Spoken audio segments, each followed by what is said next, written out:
fish veggie soup.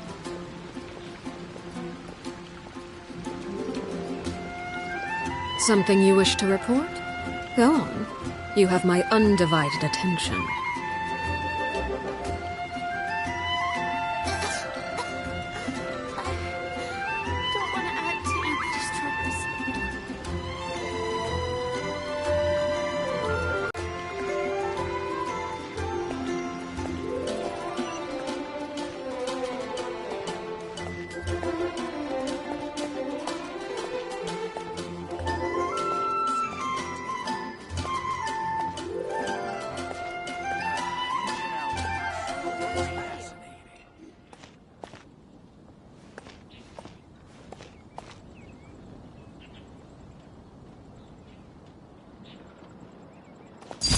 Laid bare.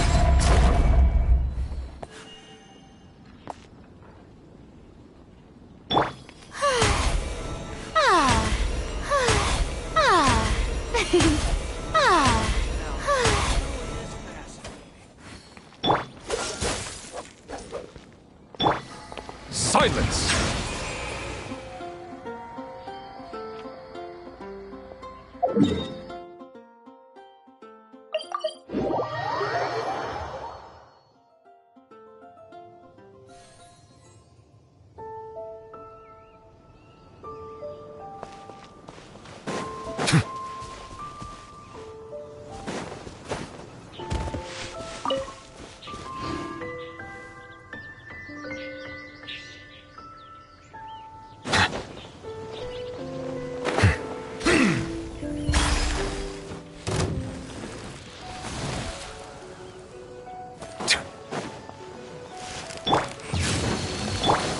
Settle down!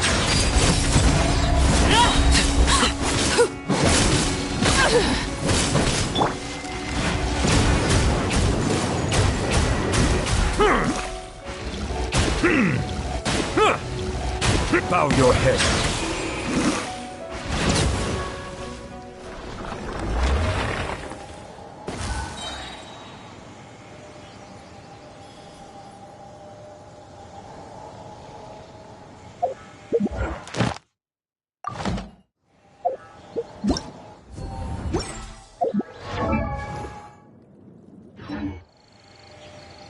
Melusines are beautiful creatures.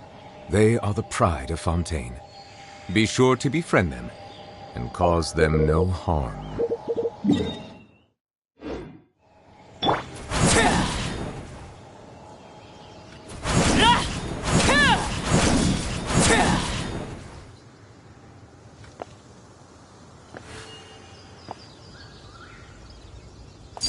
Overruled.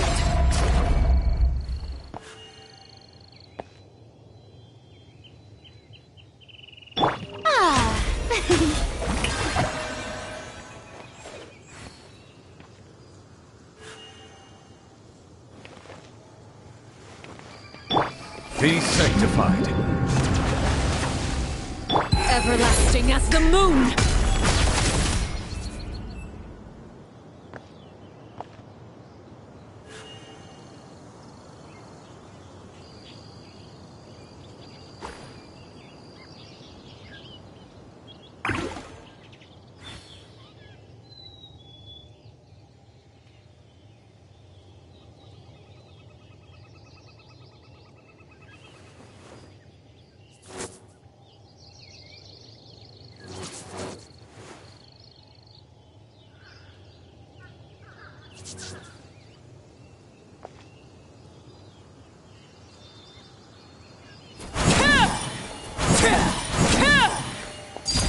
Laid bare.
Settle down!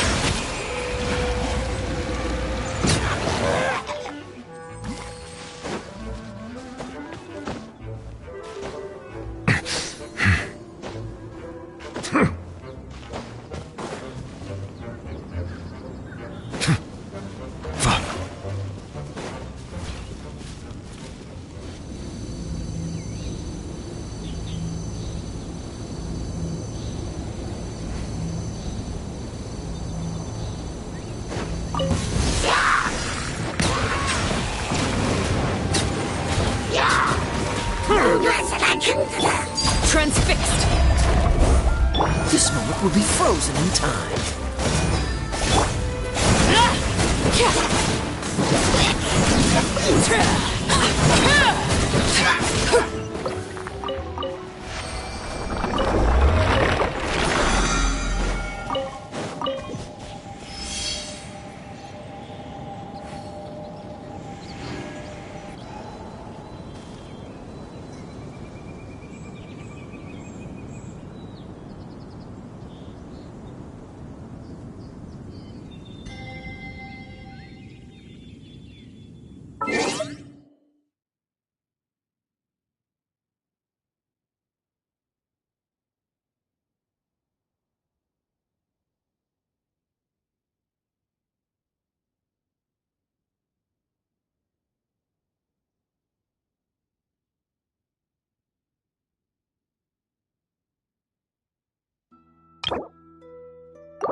What could the children be up to?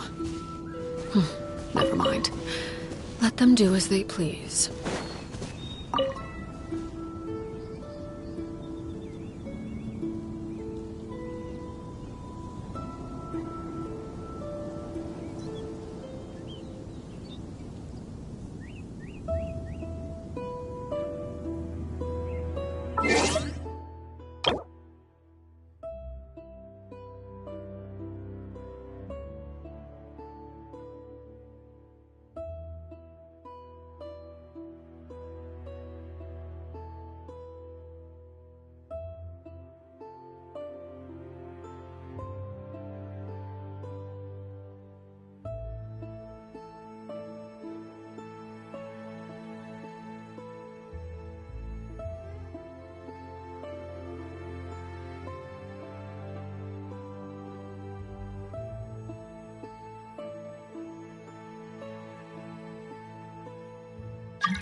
Witness my rise!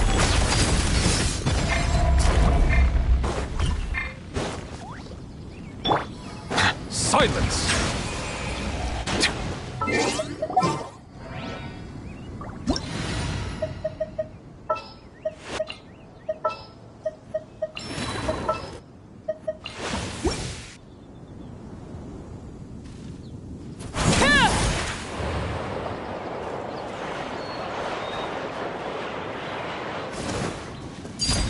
overruled.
Bow your head.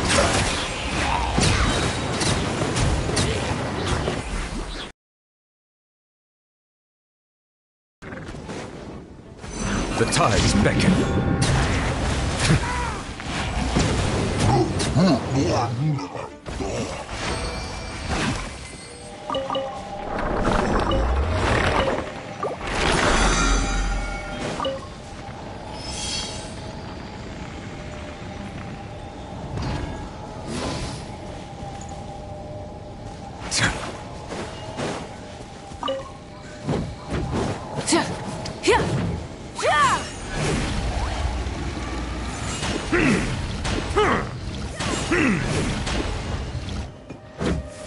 Settle down!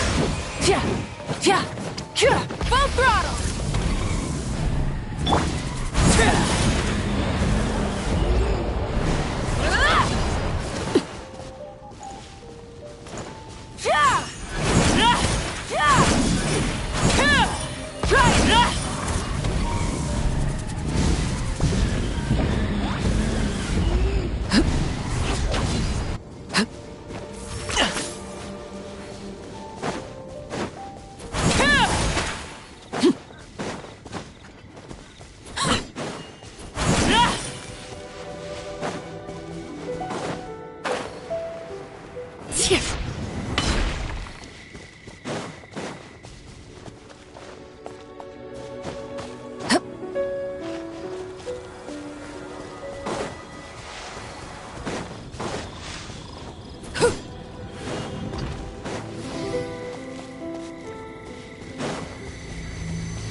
Your souls in sacrifice! Scared, speechless? Forever hold your peace!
Glory to which none can compare! Especially not when I'm in a bad mood. Measly insects! Now you must pay!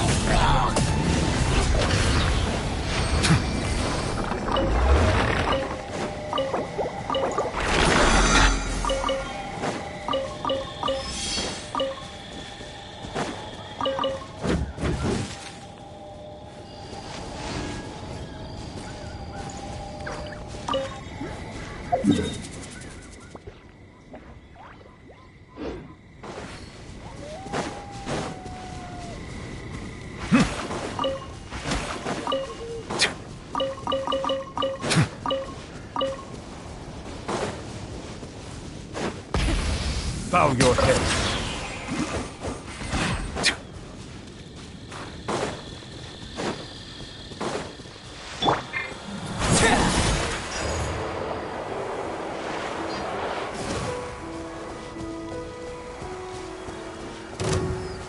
Yeah! Right! Yeah! Right! Yeah!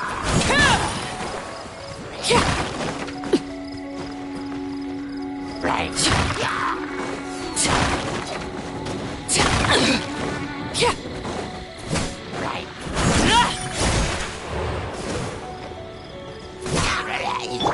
Rise with the sun! Target acquired.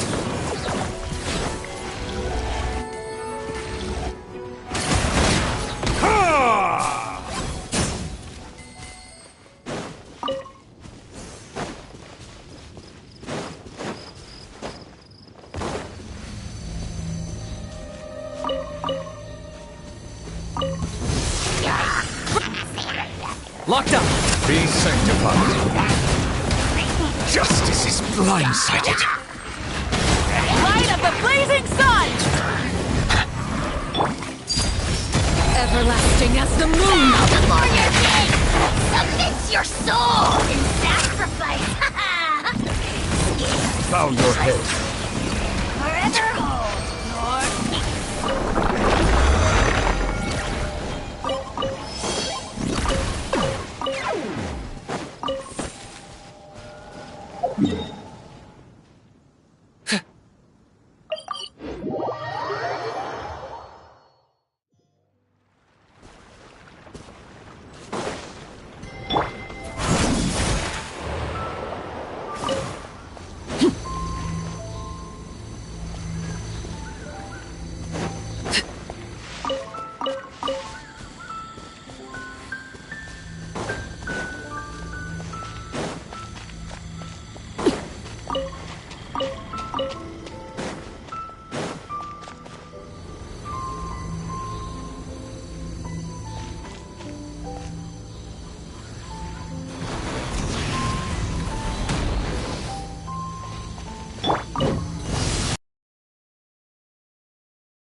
Overruled.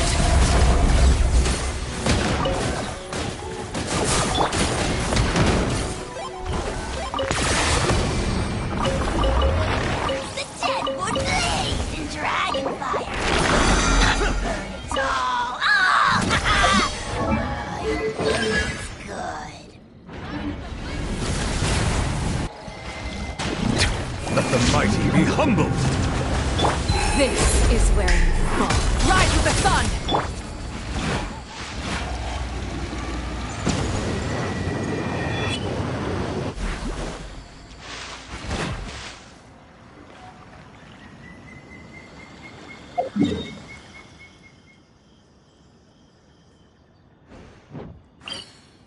Yeah! Light it up! up the engines!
Settle down! Got him cornered!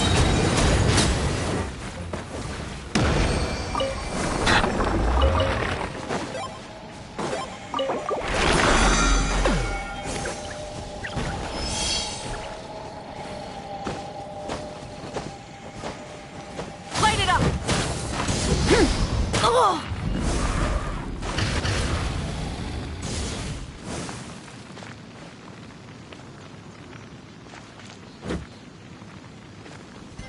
The flame burns on.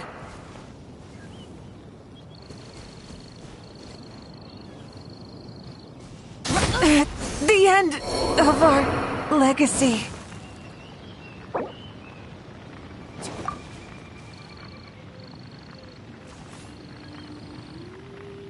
I see the value in my own work, but I also see the meaning in all the endeavors of the people of Fontaine. I believe I will continue to take pride in fulfilling my duties.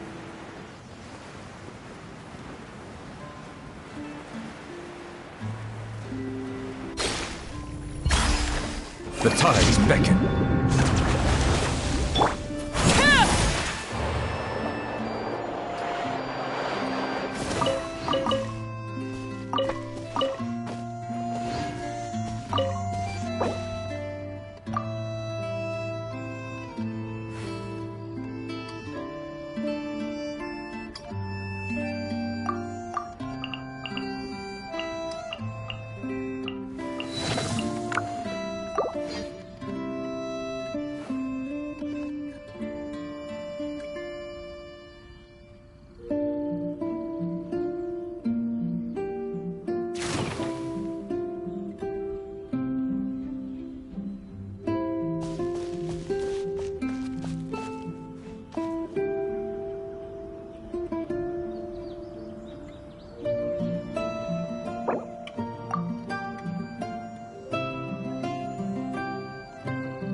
Something with which to commemorate this occasion.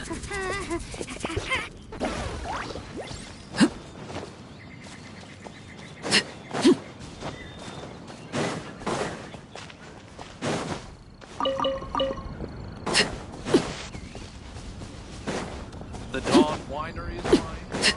Oh, how awful. No, it can't be.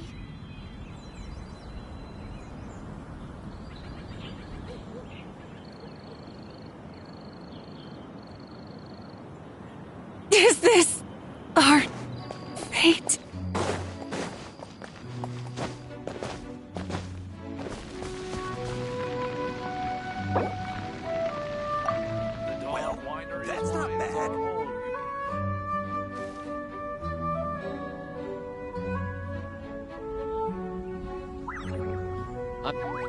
Something you wish to report? Go on. You have my undivided attention.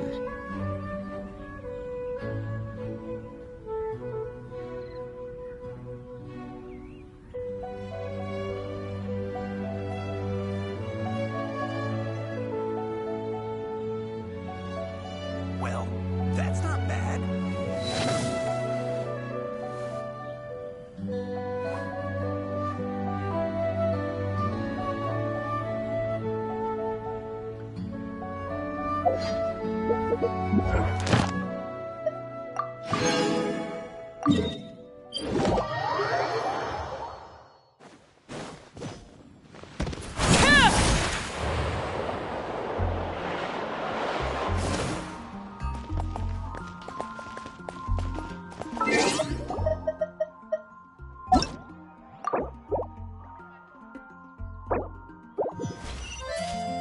Ad Astra Abyssosk. Thank you for Ad Astra Abyssosk.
What could the children be up to?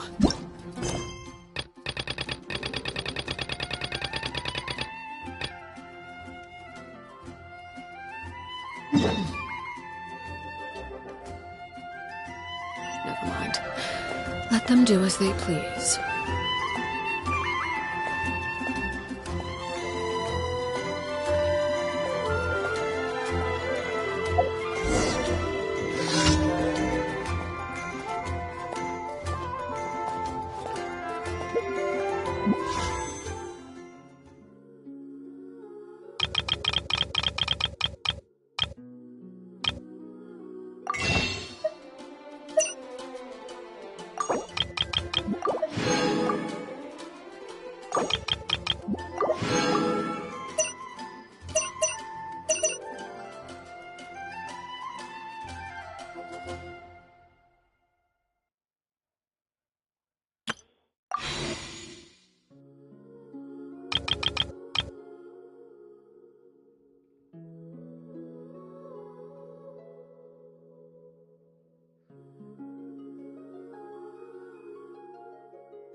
Guru of the Watatsumi Island Resistance ready and waiting. I've long heard of your sterling reputation, and I look forward to fighting our way to victory side by side.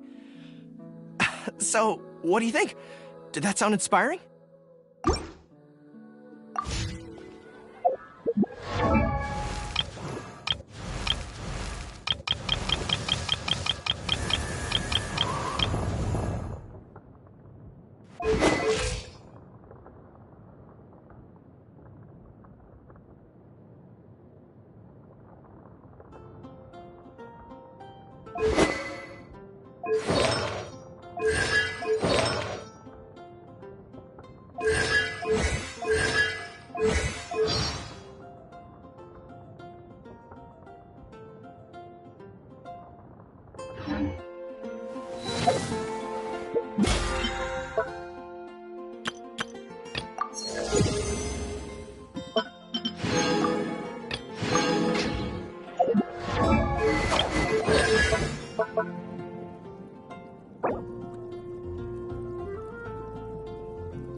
Looks like a few people were hurt after all. Oh, I should have got here sooner. The Abyss threw a lot at us at once. I rushed out as soon as I heard the alarm, and there were already so many monsters. Before long, Kachina brought over a whole group of warriors, and just like that, we destroyed several pylons as a team. I wasn't in charge or anything. We just happened to be together. Still, I think this proves that camping in the wild was a great idea. That's how we were able to respond so fast. Sleeping on the wet grass was pretty uncomfortable, but it was worth it. You mean the situation in the Night Kingdom, right? Yeah, I feel the same way. We've managed to keep it a secret all this time, but more and more people are realizing something's wrong. It's impossible not to feel anxious when things are getting worse by the second, and all we can do is wait. And we still don't know when the final two heroes are going to appear. That just means we need to buy the Pyro Archon more time. Keep pushing, everyone. Every battle is worth something. You really are an eternal optimist, Mualani. You always find a way to cheer people up.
thank you. I guess it's one of my better qualities.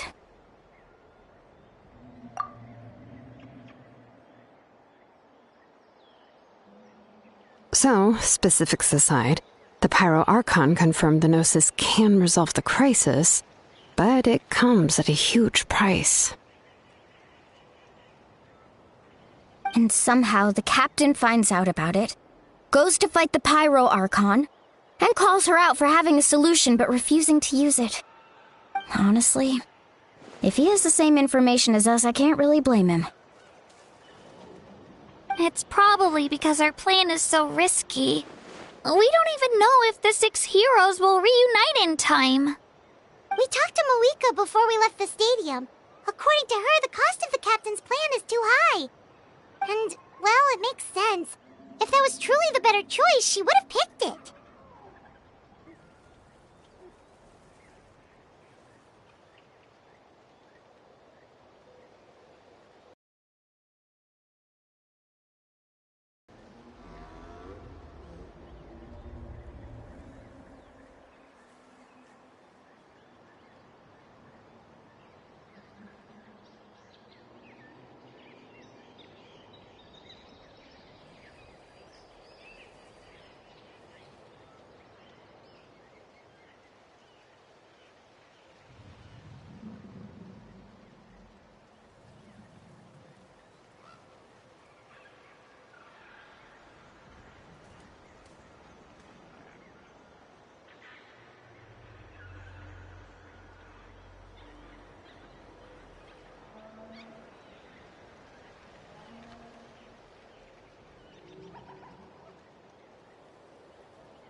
Yeah, I trust the Pyro Archon.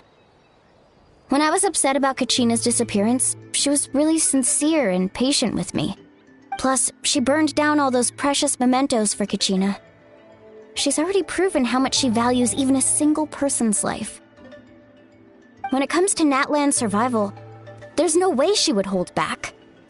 I agree. Maybe the captain weighed the costs and came to his own conclusion, but I'm sure we have different priorities. Life is important, but so are history and memory. As the Archon, she can't tell us everything, but it seems like she wasn't holding anything back this time. The next question is, if the captain found a new way to save Natlan, how come the Pyro Archon has never heard of it? Yeah, and isn't he from Snezhnaya? Why would the Fatui want to save Natlan? This is all super confusing. We still don't have enough information. Once we figure out what the Fatui are doing, well... Let's head back then. Malika said her intelligence officers should return soon. With how many Fatui there are, someone's bound to give something away. Sounds good. I have a few theories of my own. With a bit more information, we just might get to the bottom of the whole thing. Want to join our garrison, Mililani? I was just about to ask. Count me in. If I was just a bit faster, we could have prevented a few people from getting hurt. People who could help us in the next battle. It's all a chain reaction. Then you should go register right away. It shouldn't take long. Everyone's looking for people. Register? Nah. I'll just follow you around. You know, go where you go, do what you do. Okay, but then you have to follow my orders. You got it. I just don't want to make the trip back. It's so far. All right. See you all later. Let's get together and celebrate once this is over. Oh, you betcha!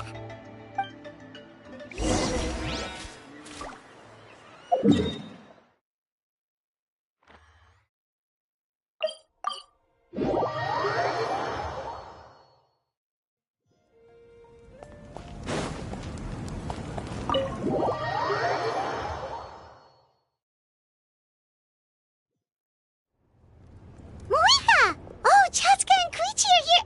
Wait, are you okay, Koichi? I'm fine. No need to worry. They ran into the Fatui while out on a mission and decided to follow them. The Fatui? Calm down and let me explain. Here's what happened.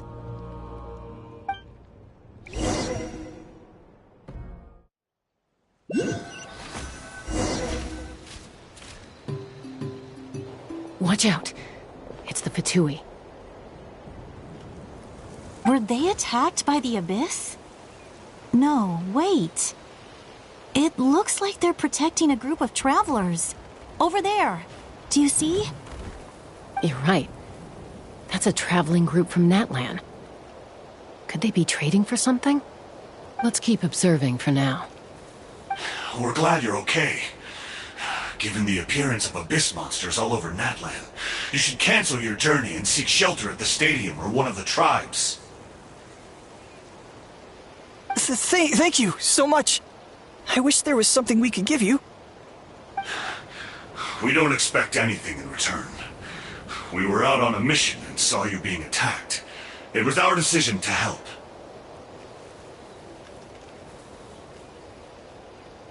If you truly wish to repay the favor, you can keep this a secret.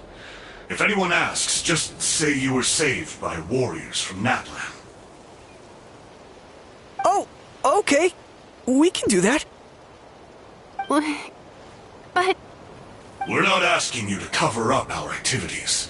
We haven't done anything illegal. Our captain simply wishes to remain undisturbed. Nonetheless, the decision remains yours. If we wanted to keep you quiet, we would have employed a harsher method. Got it. We'll get going now. Did you hear that? They mentioned a captain. Isn't that who the Pyro Archon is looking for? Exactly. We could be onto something big. Still, there was no trade. They were just helping people in need. I didn't sense an ulterior motive. I didn't believe the captain when he said he wanted to save Natlan. But based on what we just saw, it's possible he was telling the truth. Maybe we've been wrong about the Fatui this whole time. It's too early to say. Let's follow them and see what's really going on.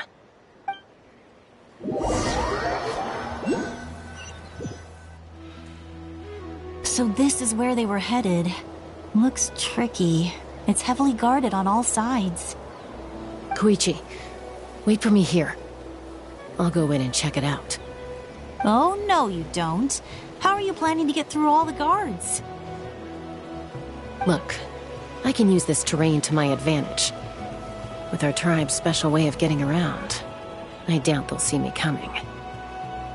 We still can't see anything on the inside. What if you can't find cover? You won't have anyone to watch your back if you go in alone. The more heavily guarded the location, the more valuable the secrets.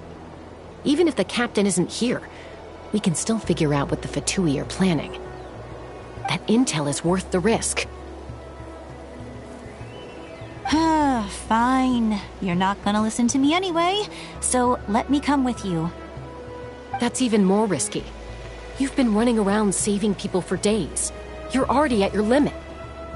I'm confident I can protect myself. I'm not sure you can say the same. I can. You really believe that? Fine, don't believe me. But you can't honestly tell me infiltrating a heavily guarded Fatui hideout all on your own sounds more reasonable. You know, growing up, even if I insisted on doing something, it never gave you any trouble.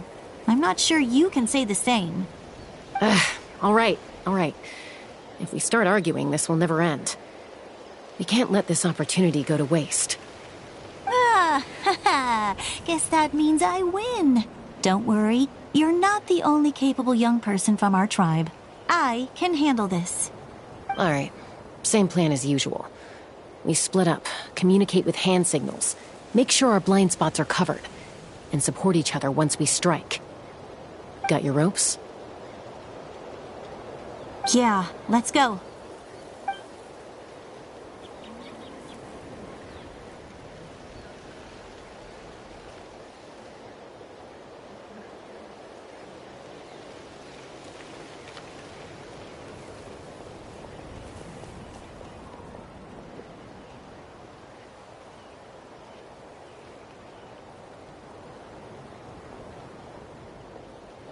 The Fatui have eyes all over this place. I should wait for Koichi's signal.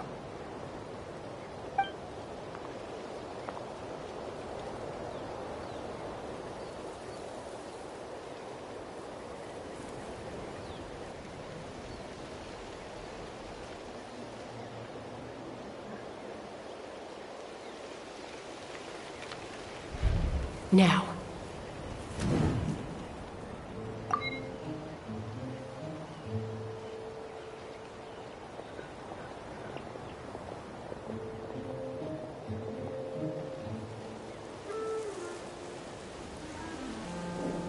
Not sure how many chances I'm gonna get.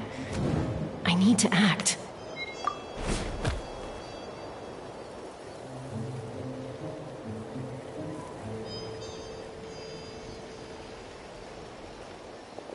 Good. I made it without getting caught. I should get to that platform over there. But it's guarded by the Fatui. Koichi should have line of sight. I'll wait for her signal.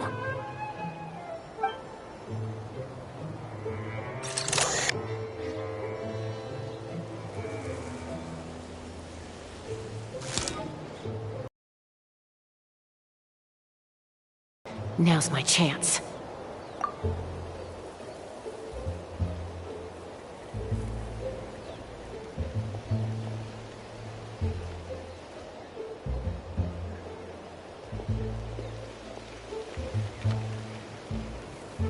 It's no use staying in one place. I should keep moving. Looks like Chaska is helping me by keeping an eye on the Fatui movements. I'll wait for her signal.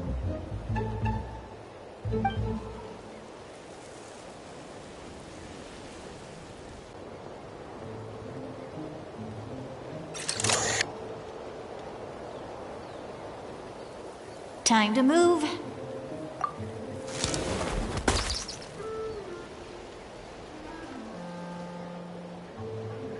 Whew. That was close. Almost got caught. Probably can't make it over in one go. I'll wait for my next chance. Now's my chance.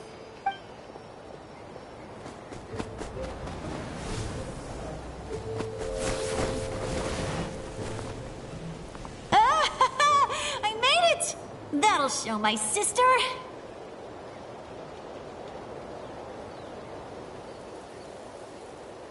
Let's see.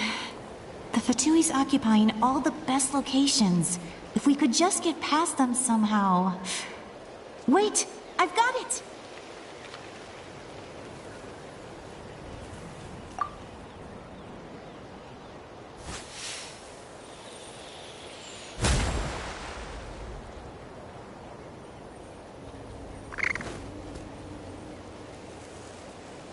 Huh? What's that noise? Did something explode? Oh! It stings! What the heck is that? What do you think you're doing? I could ask you the same thing! Good, they're arguing. Looks like they just needed an excuse. They've probably had enough of this job already. The people on the hill over there left to help their comrades. This is our chance.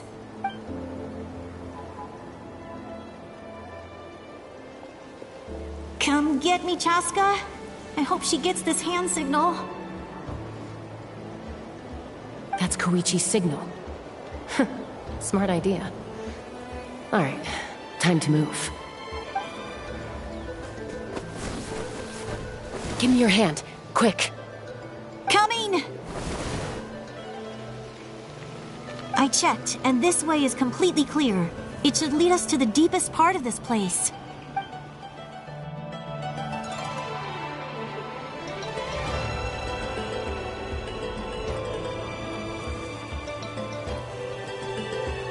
Well, I was pretty helpful, right? You know, everyone usually jumps at the chance to work with me. Not my own sister, though.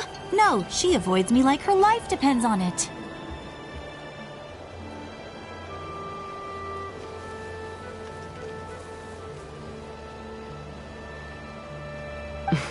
I was wrong, Koichi. You've done well. Wait, you're just gonna admit it? Now I look like the mean one. Let's focus on the task at hand. We're in the heart of enemy territory. The more time we waste, the more dangerous this becomes. All right. If you're not gonna take the bait, then I'll drop it. Looks like the Fatui are here to dig something up. I'm surprised they mobilized this many people. It seems like they're looking for a dragon relic called the Source Mechanism. The device is ancient. Barely any information survives to this day. And even people from Natlan don't know how to use it. Why? Not bad. Looks like it's in good shape. This should be what our Lord's looking for. Took us long enough. Come on, let's get this thing back. Back? Back where? Should we keep following? You really want to keep going? Of course. We make a good team, don't you think? No reason to stop now. What was that sound? Uh-oh. We've been spotted. Time to go. Falling rock incoming! Watch out for your gadget! What? You'll regret that! After them!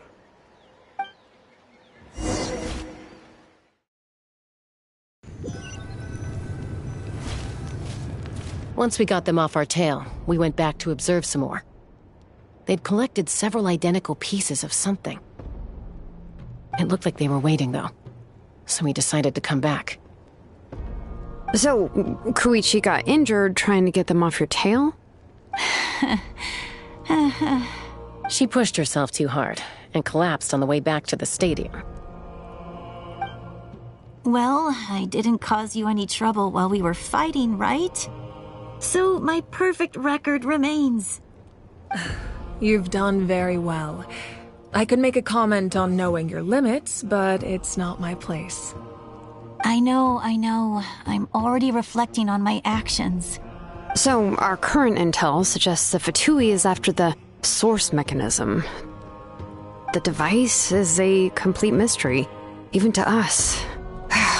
What does the captain want with it? I have no idea. But it's safe to assume the device could serve a similar purpose to the Gnosis. Shilonen, I need you to gather every scholar in Natlan familiar with the secret source. I'll get right on it. Thank you both for your hard work. Koichi, it's time for you to get some rest. Oh, and there are gifts from your patients waiting at the speaker's chamber. I prepared a small gift of my own as a token of gratitude. I'll send it to your home along with the others. My patients. That's so nice of them. Guess that means I'm doing something right. You don't need to give us anything, Archon. We were just doing our duty for Natlan. I should take Koichi home now. Well, if Koichi doesn't want her favorite Saurus crackers, then... I accept. Thank you, Archon. What am I gonna do with you? There's some for the rest of you as well. They're one of my favorites too, so don't be shy. I'll start investigating the source mechanism right away. If I learn anything, you'll be the first to know. Yummy snacks!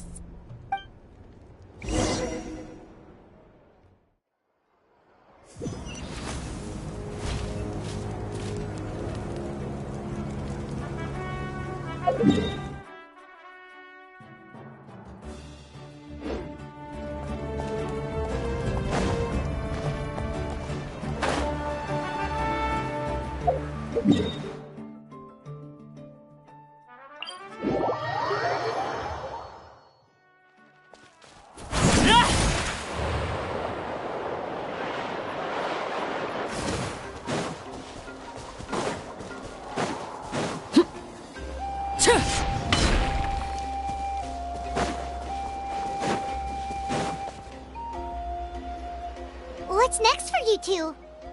I'm taking Koichi home. With our parents there to keep an eye on her. I can make sure she actually rests. Hey, it's not like I'm some kind of prisoner. I'll be fine in a day or two. That's what you always say. Everything's no big deal until you collapse.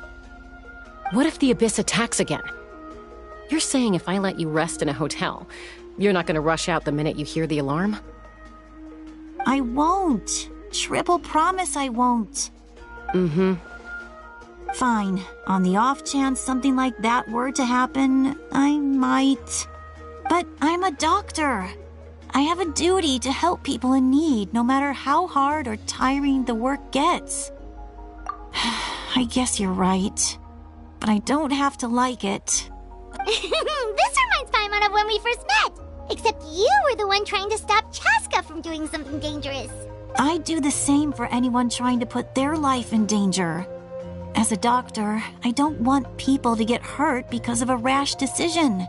Then try to see things from my perspective. You clearly want to protect your patients.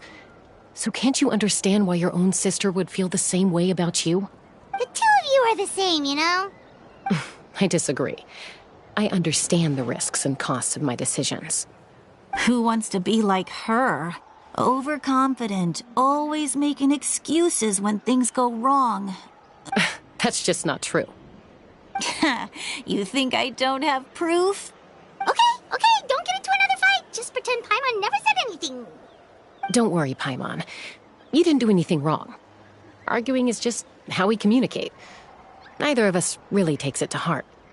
Plus, I guess we are similar in some ways. Maybe I rush into things without thinking, but I learned that from her. We're family. I can't help it if my older sister is a bad influence.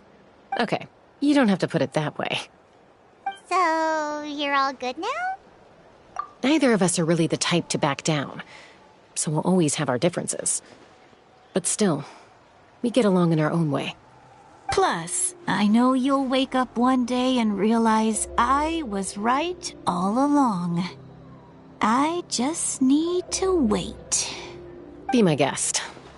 Come on, let's get you home. See you later, Traveler and Paimon. I'll be back once everything's settled at home.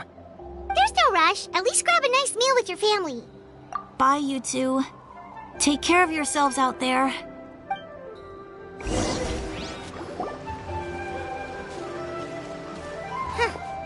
Those two will probably make up for real at some point, right? Well, we've learned a lot. Let's go over everything that we know so far.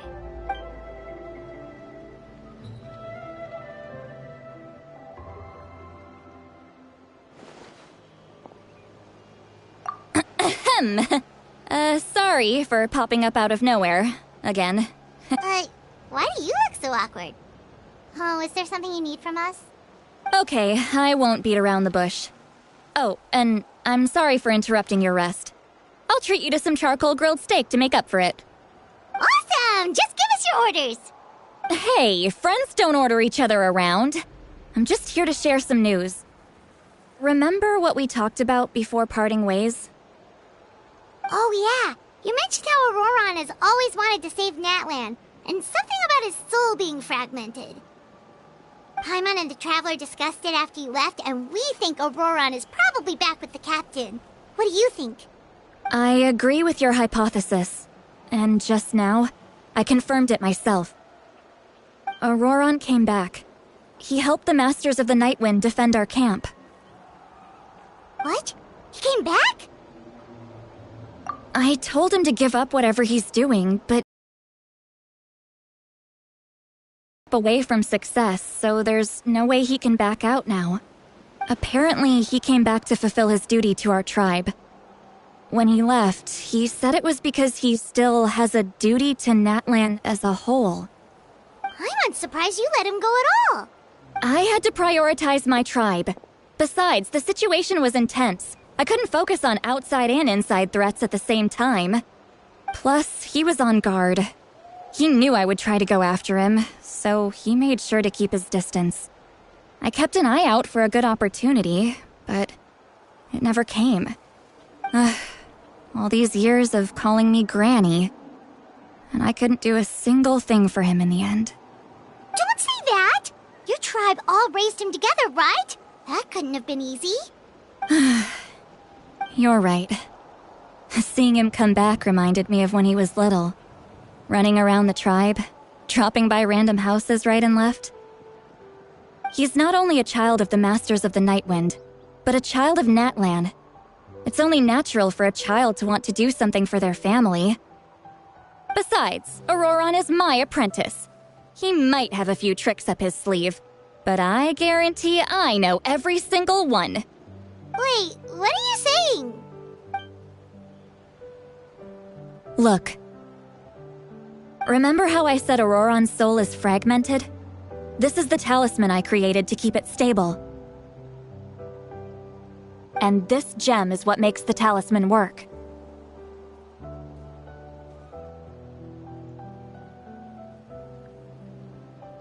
It just so happens that Auroron is due for a gem replacement. Since I can't get close to him, I put the new gem in a supply bag and asked Aoife to bring it to him.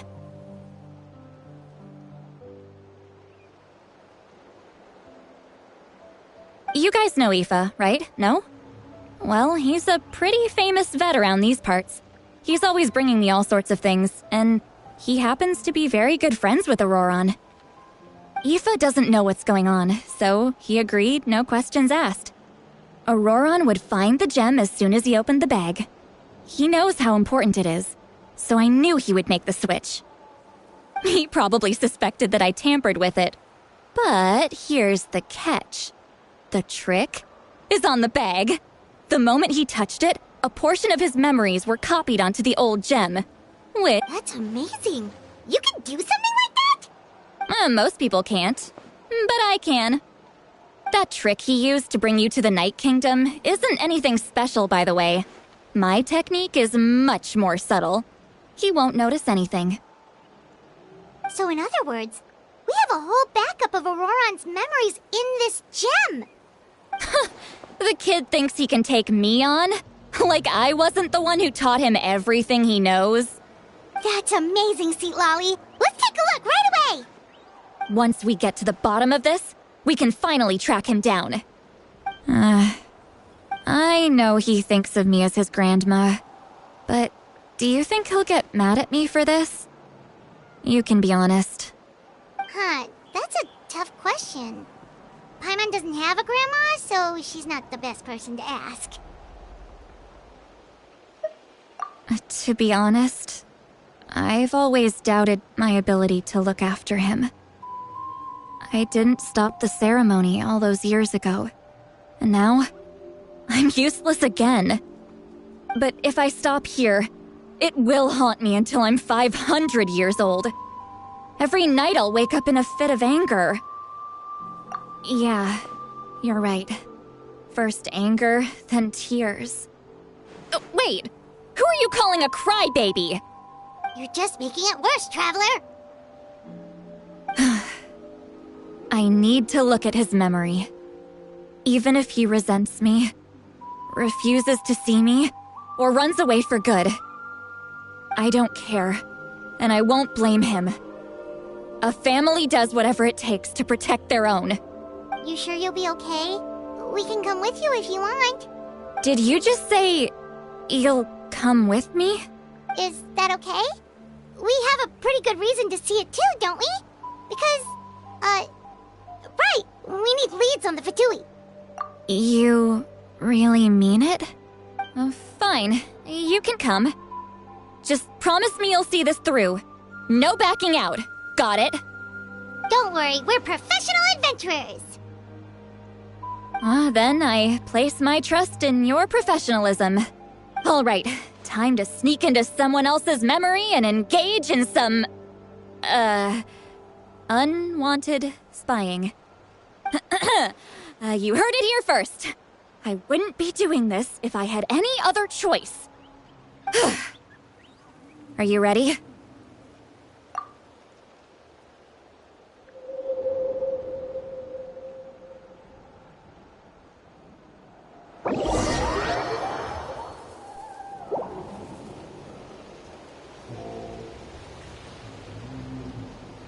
Look how good you're doing.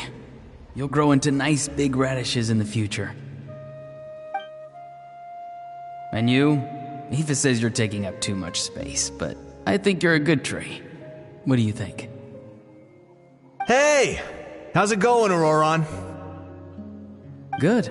How are you, Uncle Okanbi? Can't complain. No, just some idle conversation. Sounds fascinating. What did they say? They told me you were coming and that you would take some produce with you. Only if you're offering. By the way, I ran into Aoife yesterday. He told me Chaska's fostering a saurian at his place. Said the thing trampled over a part of your radish garden. No, don't worry. I'll find a way for him to make it up to me. I've already wrapped your share of the produce. Here you go. You really knew I was coming. That's pretty amazing.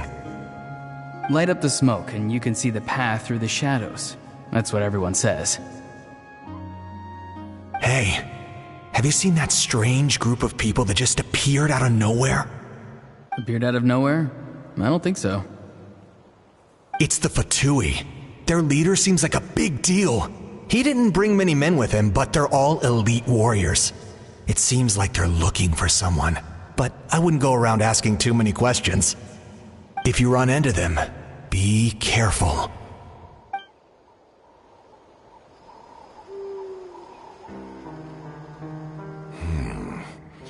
You're from the Masters of the Nightwind, are you not? Why do you live here alone? I enjoy living by myself out in the wild. I guess you're from the Fatui, the one everyone's calling a big deal. Not an inaccurate description.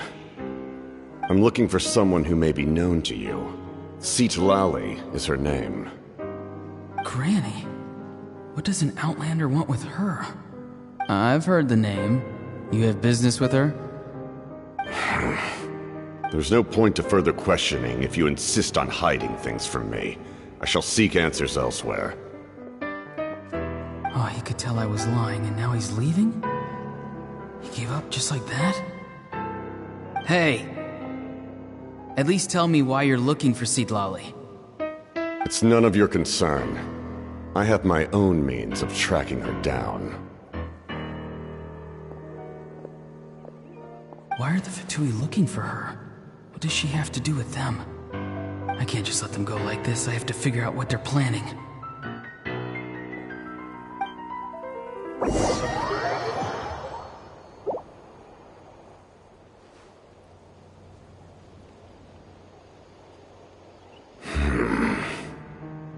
I've just been studying the ley lines and asking for leads on Granny. I can definitely rule out some sort of invasion. The situation has seen no true improvement. The Pyro Archon did not fulfill her promise. My lord! Ignore him. He is no threat. He knows I'm following him, but he doesn't seem to care. He's strong, I can tell. But there's something unusual about him and also familiar in some way. I can't describe it. What is it? My lord, I feel dizzy. A ley line disturbance. Certain presences have been forced to wander outside their rightful realm.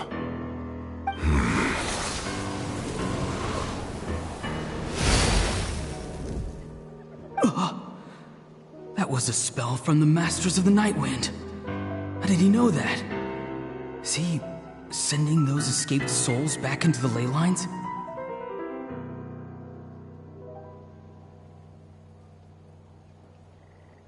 How did he do that so easily? Soulfaring is supposed to be extremely difficult. This could be related to why he's searching for Granny. I feel much better. Thank you, my lord. Think nothing of it. Stay vigilant, and continue to gather information. The Abyss could attack at any moment. If you notice any irregularities, assume drill formation and be prepared to fight. However, there's no reason to over-engage. Information is our first priority. Yes, sir. Why are the Fatui fighting against the Abyss? Do they really mean us no harm?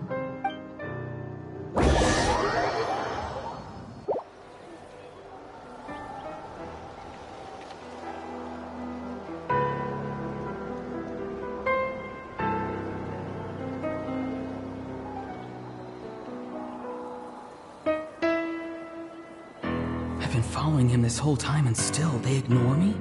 Do they really not care? It seems like his subordinates refer to him as the captain. Never heard of him before. And now he's headed to the stadium. That's unusual. Oh, what is he gonna do? You two, with me. Everyone else, wait here as instructed. Send word to the other teams to retreat immediately if this fails. Yes, sir. He's going inside? But the Pyro Archon is in there. What does he want with her? Forgive me, my lord. Allow me to check one more time. Do you truly wish to do this? The time for idle observation is over. It now falls on me to act. This nation is out of time. Yes, sir. He just walked straight into the stadium. What is he gonna do?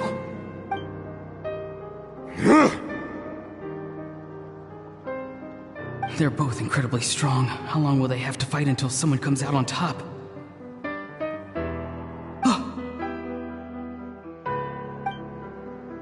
Wait, this feeling.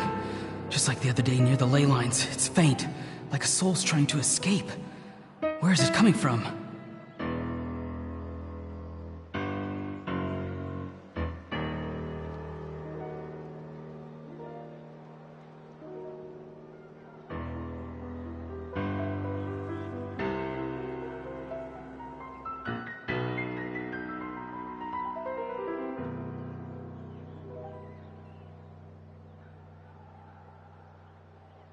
Is that why he's looking for Granny? If he dies here, then all clues will be lost. I can't let that happen.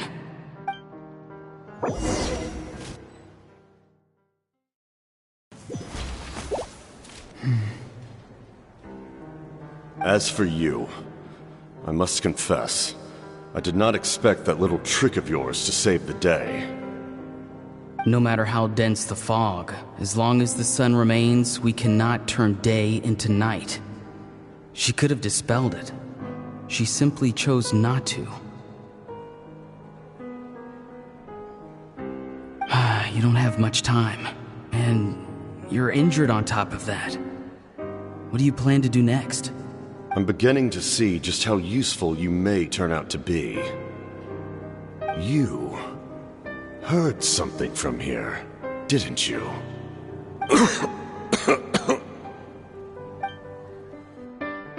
No need to force yourself. I've never seen anyone match the Pyro Archon in battle before. I didn't expect you to intervene at such a critical moment. You know I've been following you. Why didn't you stop me? When walking in the forest, it is only natural to encounter wild beasts. However, not every beast has the courage to come out and bite. And yet, one of those very beasts saved your life. Then speak. What do you want? I didn't save you because I wanted something. My soul is more perceptive than others. I can sense that the ley lines are extremely weak. I don't know what the Pyro Archon is planning. Can she really save us? The questions you asked her just now, well, I've had very similar doubts. So I felt like I had to help you. So, you can tell the truth. That was quite a reckless decision to make. I'm not sure you realize that. There's no turning back for me now. What I did back there is going to get me in a lot of trouble. You attacked the Pyro Archon in broad daylight, and I used my spell to save you. A single glance was likely all it took for her to recognize my tribe. So, we're in the same boat. You seem to care little for my thoughts on the matter. It's too late for that. Start from the beginning. Why are you looking for Sitlali? Do you know her? Explain your relation to her first. I know you two are acquainted. It was obvious the moment I mentioned her name. Sitlali is my elder and my teacher. She taught me everything I know. It's my duty to protect her. If you truly wish to protect her, you should have let me perish at the Pyro Archon's hand. Yet, you chose otherwise. Do I really need to tell you what that means? I want to do something to change Natlan for the better. Something I can accomplish with my own two hands. You're stranger than anyone I've ever met. But maybe, just maybe, you can show me the way. Strange? Sitlali is said to be the legendary Granny Eastly, someone capable of communicating with the Wyub, and the Wyub are the key to information on the Night Kingdom. Why do you need knowledge on the Night Kingdom? That is not something you need to know. Don't forget, I saved your life. Do you not believe the Fatui capable of betraying a debt? People can lie, but souls cannot. I can tell there's a weight to your soul, a sense of justice. You may not live among your tribe, but you certainly know their tricks. I apologize for my rash judgment. You are more capable than I imagined. Let's go. We'll see if you have what it takes to join my plan.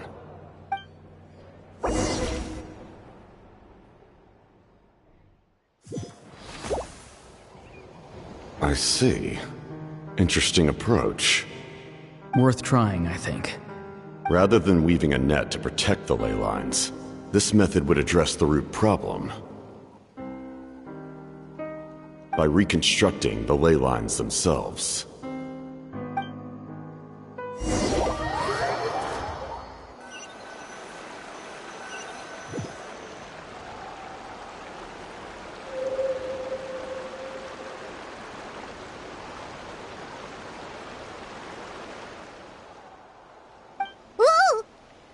Traveler, Paimon. Are you two alright? Paimon's fine, just, a little dizzy. Of course. I'm so mad at him. After everything, he still can't let go of the past.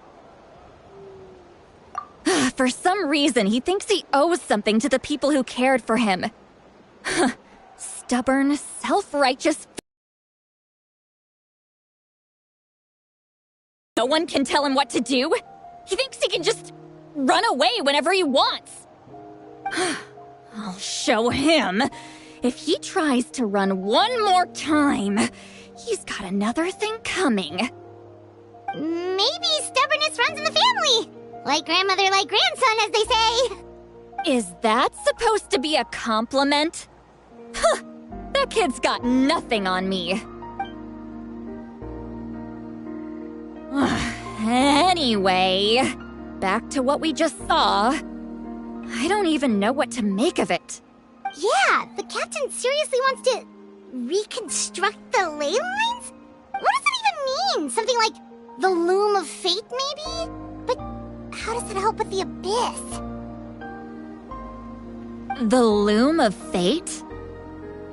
Oh, it's kind of hard to explain. Basically, it's a device from Conrio that has unbelievable power. Anyway, if he really wants to manipulate the ley lines, everyone in Natlan will be affected. Oh, this is big. Which means the captain has been honest from the very beginning. Why is he so obsessed with saving Natlan? Oh, we've got to tell Moeka about this right away. Yes, she needs to know about this. Now.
Traveler, Paimon Sitlali. Perfect timing. I've located the captain. Really? That's great! We also just took a peek at Auroran's memories and discovered something huge! All with his granny's permission, of course. Calm down, Paimon. I'll take it from here.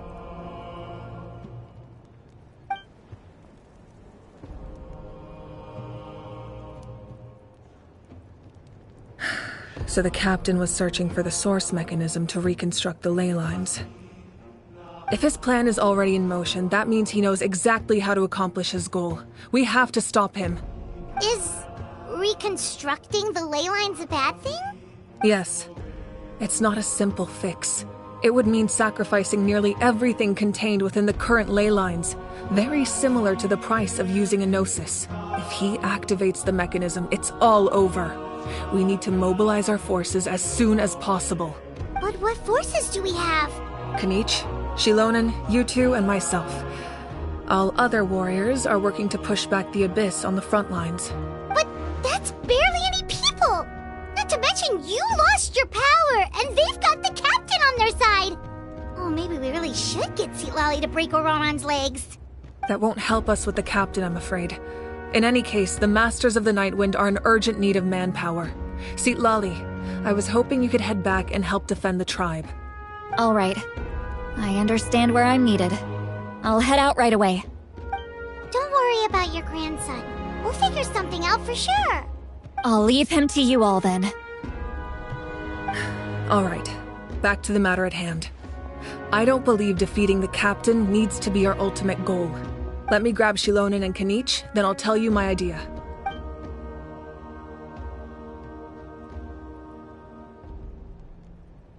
As you all know, Auroran is working with the captain and we need to stop their plan. The captain is a formidable opponent, but that shouldn't deter us. In any case, a head-on confrontation isn't the best way to solve the issue. Their plan hinges entirely on a single element: The source mechanism. If we leverage our forces, we can destroy it, and then success is ours. We'll head out together. In the event that a confrontation becomes inevitable, I'll stall the captain while you advance.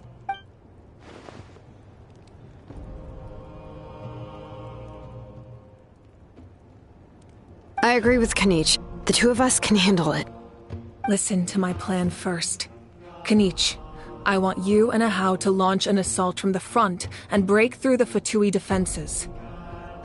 The captain won't be on the front lines. As a seasoned warrior, he'll be stationed in close proximity to the device to ensure its protection. No. The purpose of the frontal assault is to gather the Fatui forces in one place. That way, it's easier for the rest of us to avoid them. Shilonen, I need you to do what your tribe does best, and dig a tunnel from the outskirts of the ruin. Once we get close to the device, we just need to destroy it. Exactly. The Traveler and I will join her as well. No one can create a distraction better than you, Kanich, not even myself. By combining our strengths, we just might manage to break through the captain's defenses. Understood. Then we should, head out now. Just promise us you won't do anything reckless. You cannot face the captain straight on unless you have no other choice.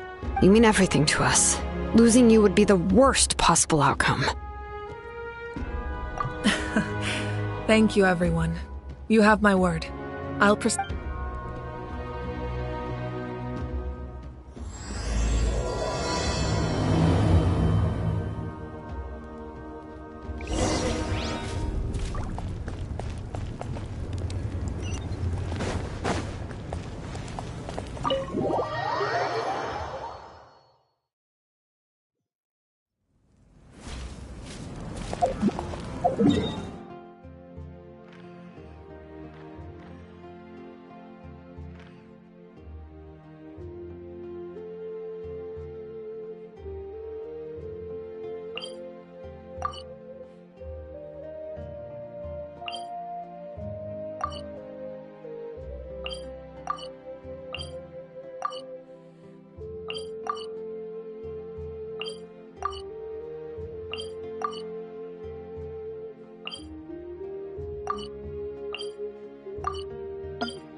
your head.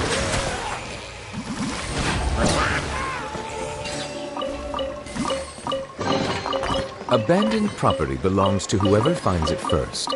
So, it's legally yours now.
Abandoned property belongs to whoever finds it first.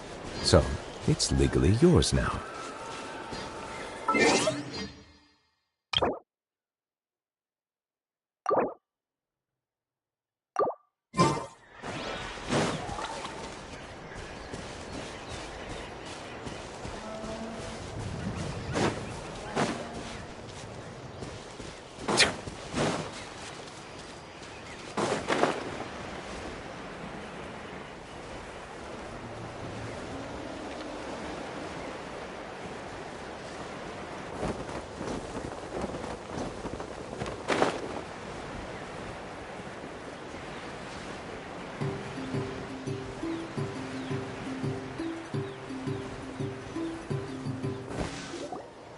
All right, this is the place.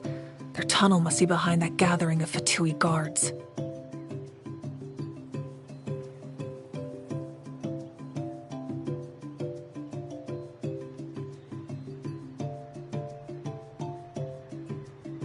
Any of the nearby mountains could be a good infiltration point, but if we want to stay under the radar, we should approach from the side.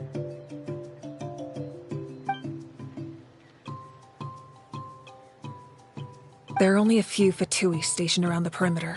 We should take care of them first so they can't alert anyone.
Frozen. Crisp. Settle down! Can't run! It's the moon! Don't be a killjoy! Alright, that's done. What do you think, Shilonen? Is this a good spot?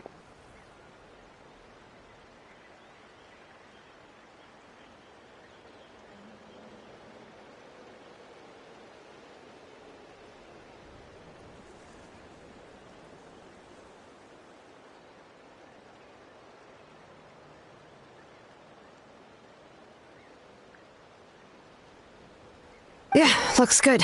We'll take it from here.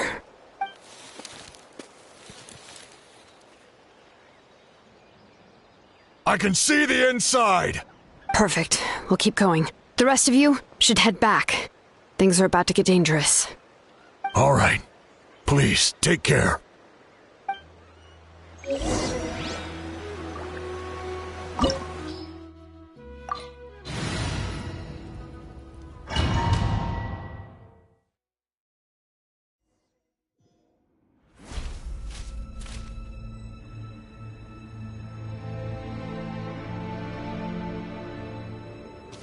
The Fatui wouldn't concentrate all their forces in one place.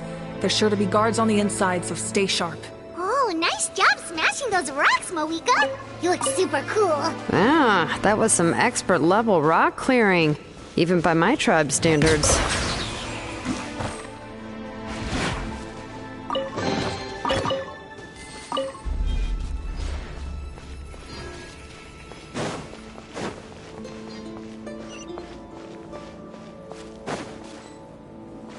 That must be the Fatui tunnel over there. We should steer clear and approach from the side.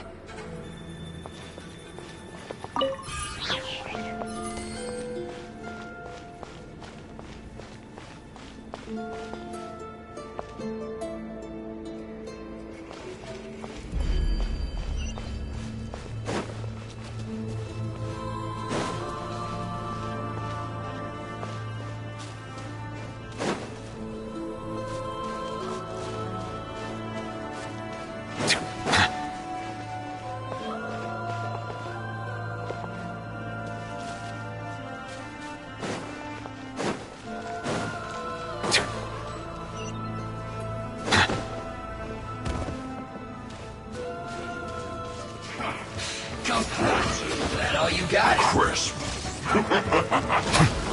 Be sanctified. Transfixed! Don't be a killjoy! Just be cautious! You can't run! Silence! I miscalculated. Witness my rise! Laid bare!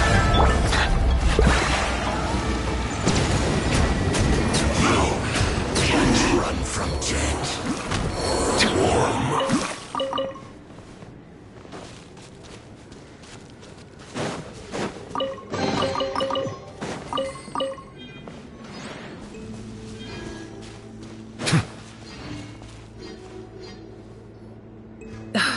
This spell is from the Masters of the Night Wind.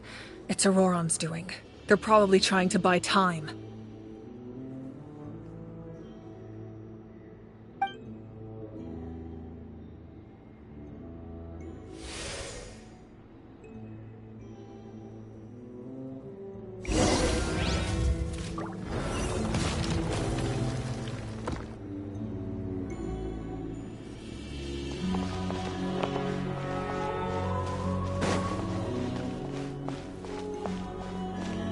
These wheels are relics from ancient times. We should try to restore them. These mechanisms probably control that wheel, right?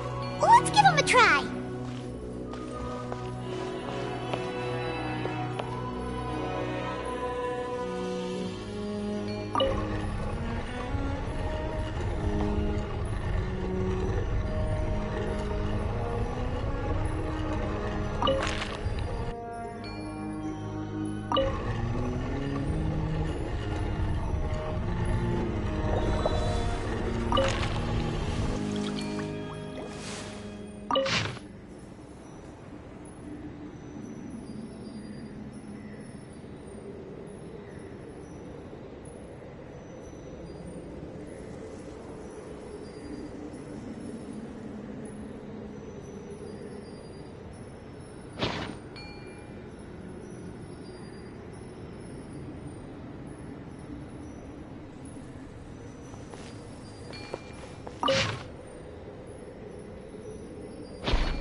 Bow your head. Don't get frostbite. Time to shine!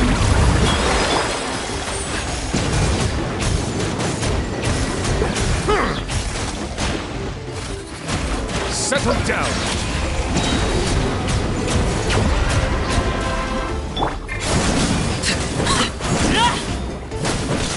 Let the mighty be humbled.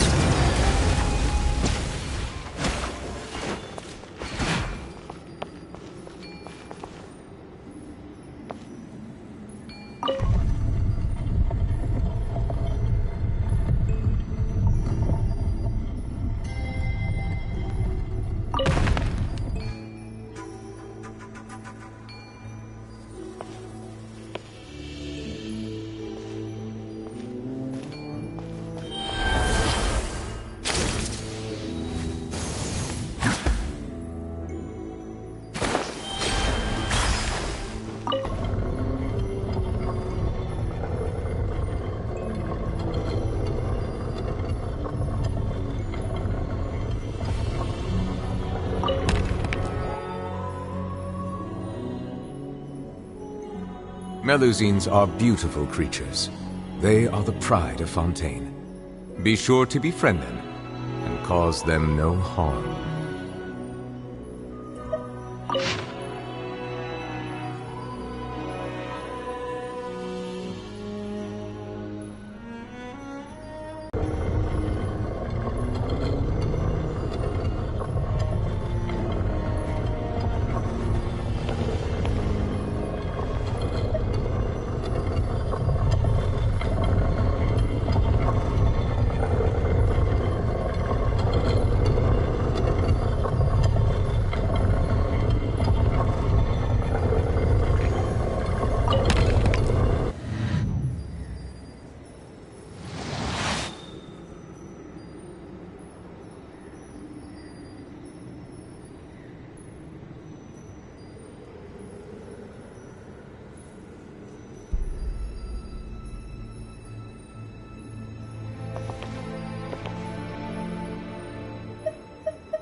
I see the value in my own work, but I also see the meaning in all the endeavors of the people of Fontaine. I believe I will continue to take pride in fulfilling my duties.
This must be it.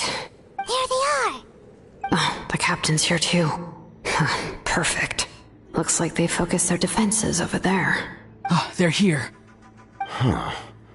I thought the Pyro Archon would choose a frontal assault. It doesn't matter. They're too late anyway. Stop! It's too late.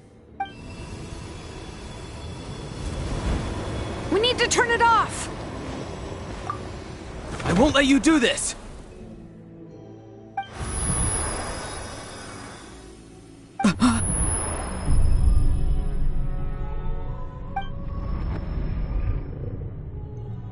The sound of... lament? What was that sound? It was like a piercing cry! Now's our chance to turn off the device.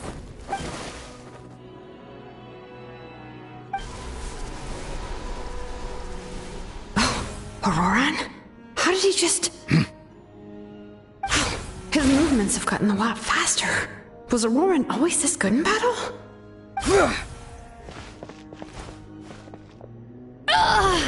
This ends now! Huh? Something's wrong.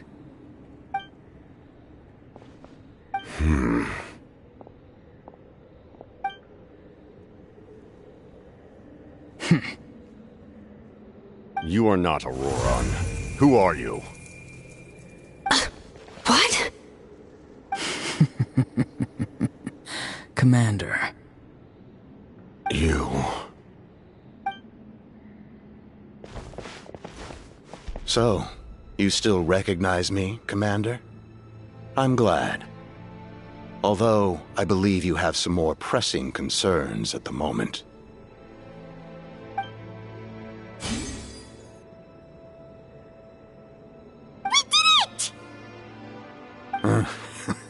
You see? You indulge your sense of honor for just a moment, and now you've lost your chance. Even now, you're still... His voice is completely different. Is someone inhabiting Auroran's body? Stop worrying about other people's survival, about their losses and sacrifices. You just need to win. That must be why I've returned. For this moment. Please finish what you set out to do, Commander. I didn't expect to see you here, but I have to disagree. Abandoning one's comrades is not the way of a warrior. Why do you care about a doomed man? I know you can see it. He's already close to death. After all, his soul has been incomplete from the start.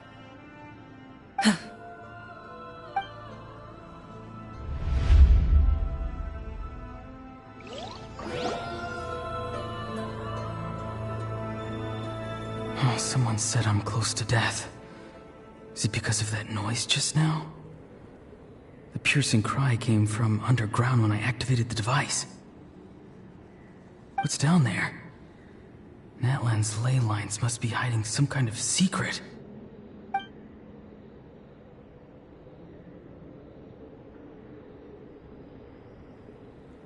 Am I dying? Oh, no. It's too soon. Ah, Auroran, it's you. What'll it be today? Oh, why the long face? Don't tell me you still haven't let that go. I knew it was a bad idea to tell you.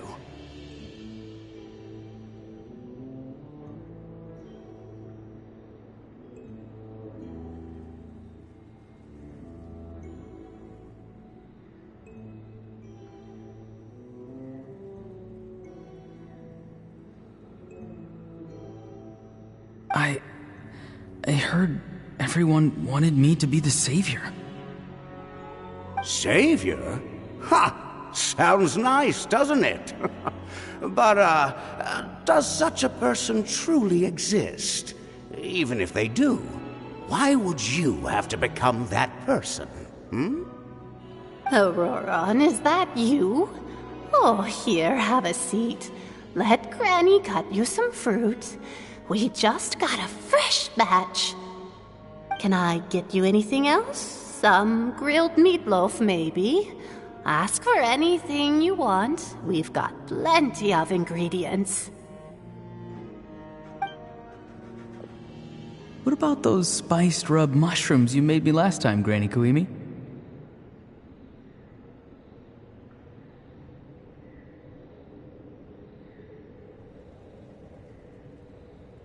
Ah, you liked those, did you? An outlander taught me that recipe, actually. A merchant, to be exact. Never thought about going into business yourself, my boy? You could travel all over. Our Auroron? A merchant? He's far too honest for that line of work. Well, at least an honest merchant like him wouldn't prey on old-timers like us. Everyone said a true savior does not really exist, but then why did my birth open the door to the possibility? Why give people false hope? Maybe I don't need to sacrifice myself, but surely everyone is born for a purpose. So, what's mine? If I had succeeded back then, would the world have become a better place? What's the meaning of my existence? Done spacing out, Auroron? Did you finish your homework? Yes, Granny, it's just... Will learning all this really make me as strong as you? Of course not. I'm a special case. Other shamans study their whole lives without reaching a fraction of my abilities. Because you're a genius, right? You could say that. Or maybe I've just been alive longer than the rest of them, and picked up a few tricks that they didn't want to touch.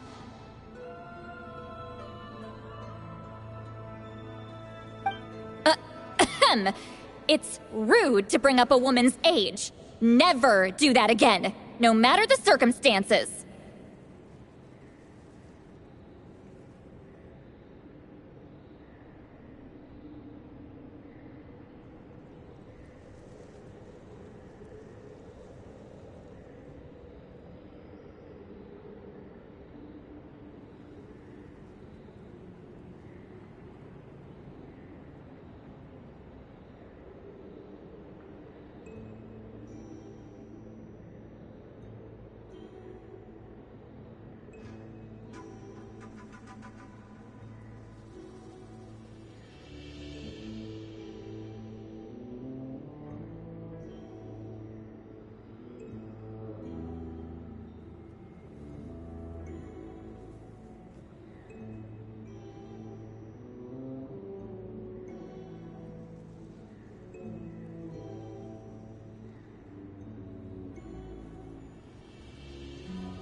I wasn't the one who brought it up.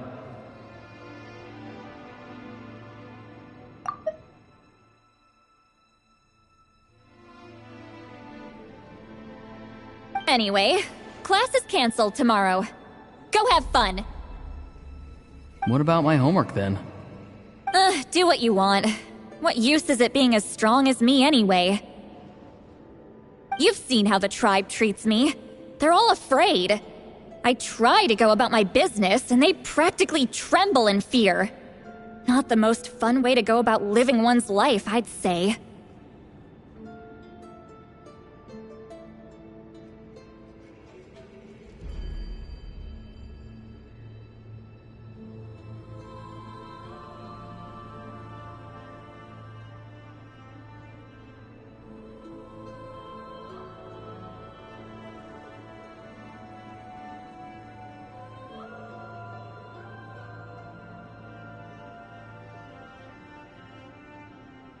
Take it from me. The happiest people are the ones who do their own thing. So do what you want, Auroron. No matter what anyone else has to say. Granny didn't say it outright, but I think she was trying to comfort me. Don't force yourself. Don't beat yourself up over the past. That's what she always says. But I never forced myself. I never even got the chance to try before it was all over. Hey, you zoning out over here again? There's such a thing as overwatering the radishes, you know. I was just looking at the aphids. Something interesting about them today? I noticed some on the ground. Maybe it got too cold yesterday and they couldn't handle it. Bummer. Guess that means less honey this year. Aoife, do you think being a vet is fun? Fun? I'm not sure about that. Do you think planting vegetables is fun? Fun enough, I guess. I don't have anything else to do. Exactly. Most people live like that. No special purpose or calling. That's just how the world works. Oh, jeez. That troublemaker's at it again. Auroron, my man, come inside and give me a hand, would you? Why should I? I thought being a vet was no fun. Well, I guess there is a fun part. Trying to outsmart these rascals. Come on, give me a hand.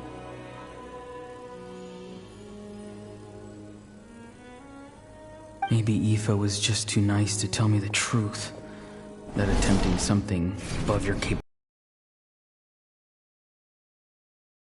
is stable. I only survived because I had people to help keep me in one piece. A part of me has always been missing. That's why the other spirits said I was close to death, but...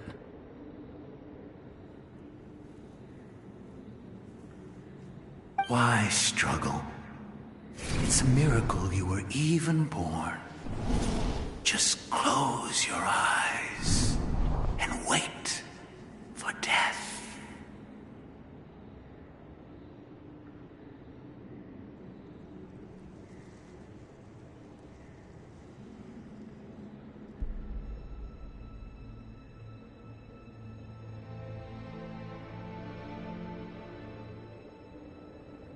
It was you, the thing that came out of nowhere. Thing? I'm a warrior, far stronger than a weakling like you.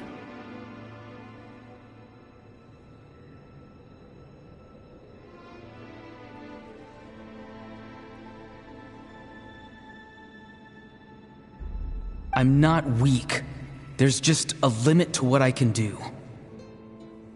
And that's exactly why your fantasy is so ridiculous. You really think a useless thing like you can save the world?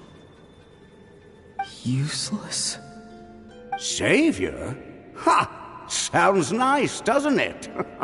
But, does such a person truly exist? Even if they do, why would you have to become that person? Hmm?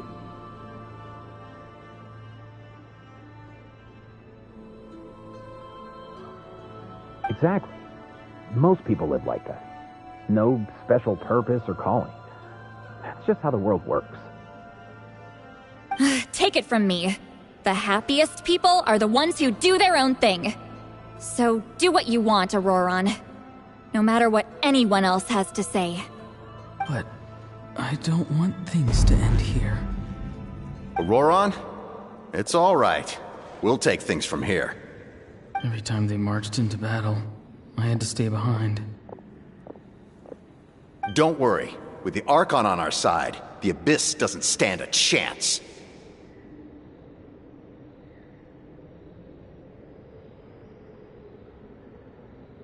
All the best warriors are fighting on the front lines. I want to do my part too. Both of us are bound to disappear. But your end will come sooner than mine, because you've been broken from the start. Once your soul shatters into pieces and dissipates into the wind, I will take temporary control over this body. I will serve my commander until the end. No. No, this isn't right. My life can't end like this. I still haven't done anything important with my life. My end will not come first, and I'm not giving up. I can't die here, no! I won't die here!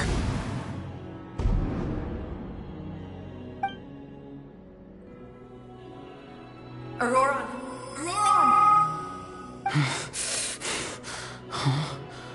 That voice. Control your mind. Feel the ground beneath your feet. This is not your end.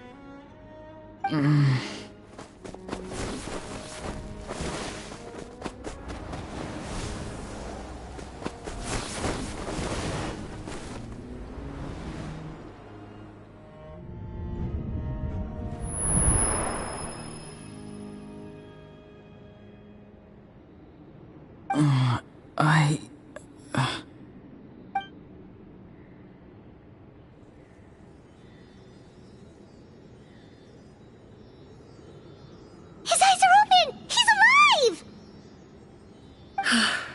Well done.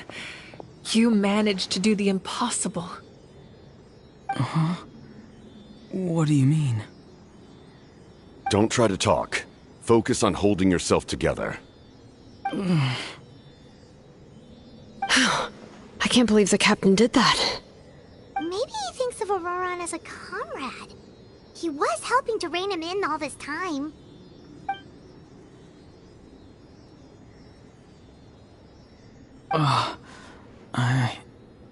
I'm fine now. Damage to the soul is a tricky thing. The pain almost consumed you for a moment, but you managed to hold on to yourself. That's no easy feat. The worst appears to be over. I'm sorry for causing so much trouble. We can talk about that later. Our plan. It failed, didn't it? I'm sorry.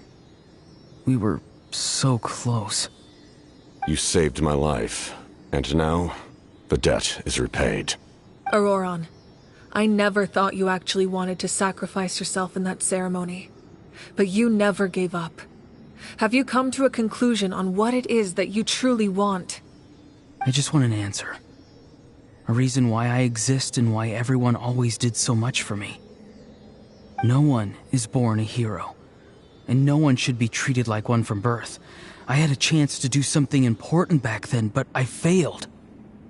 All I want is to find some more ways to make up for that. The answer you seek now lies before you.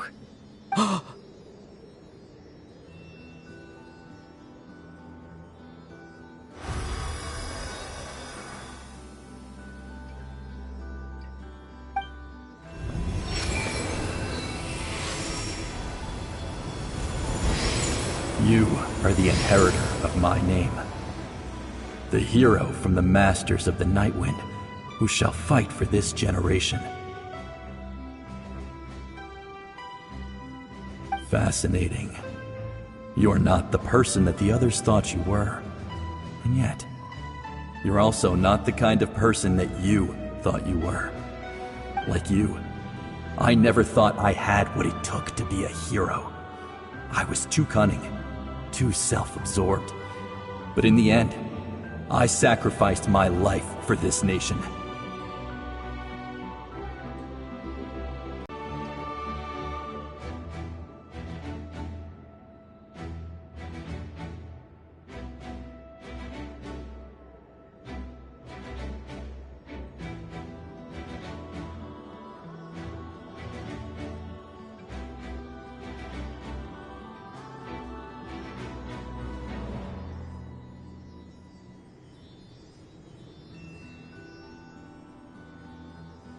Now, remember your name. Even if others will see a different meaning, it still symbolizes your nobility and yearning. My ancient name. BD. It means devotion. You will give your all, not for the sake of a heroic death, but to do justice by the answer you found for your life.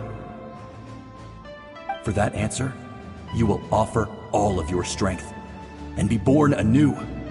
Through your devotion, you will prove your worth.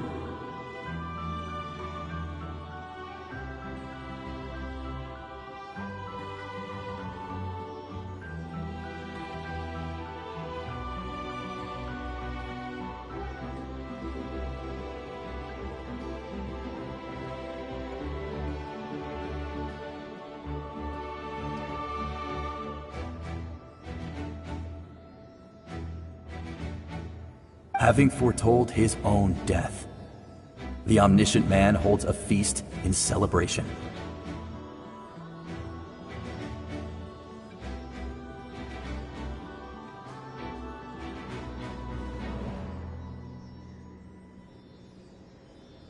Let us raise our cups in honor of his heroism and send him off with this final tribute. For at last, his wish is now fulfilled. It's nice to see you again, Sanhaj. With your recognition, we now have the 5th hero of this era.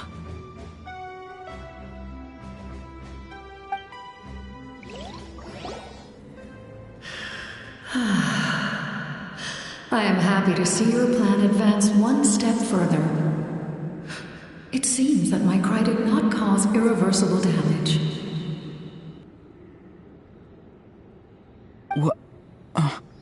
What is that voice? Just as I thought. The Lord of the Night has awakened.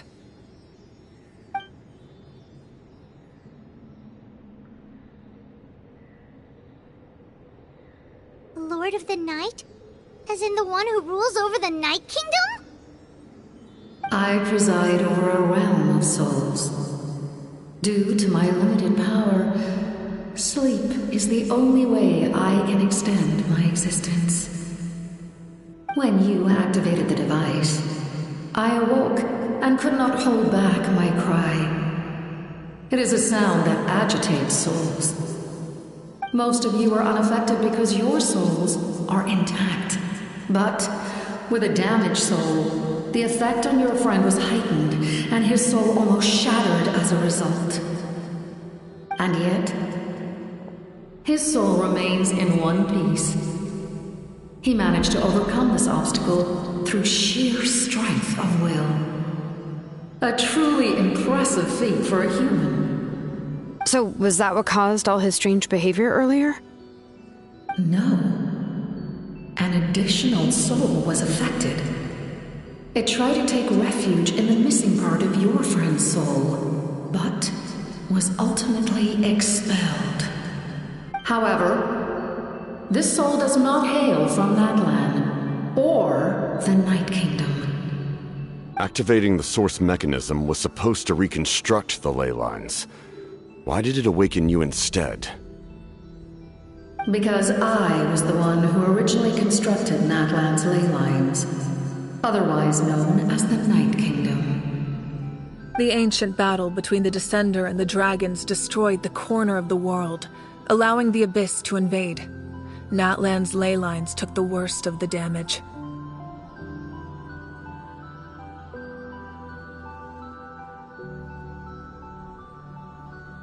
To aid the people of Natlan, the Lord of the Night used the fragments of the old ley lines to reconstruct a similar network.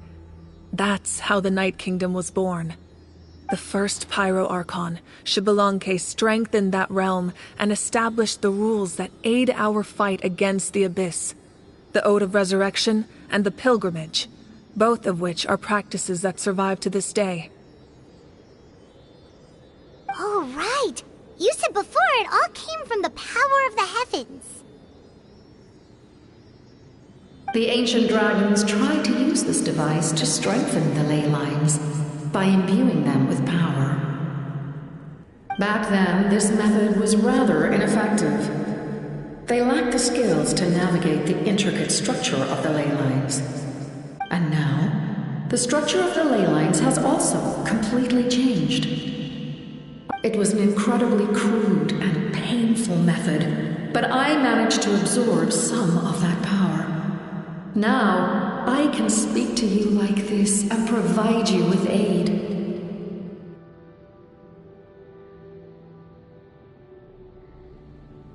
Such as rebuilding the ley lines once more, at the cost of my own existence. But why would you make that kind of sacrifice? The people of Natlan worship me and call me their lord. In the ancient past, before we died out, we were also known by a different name. Angels. But adventurers like you are probably more familiar with our devolved form. Seelies.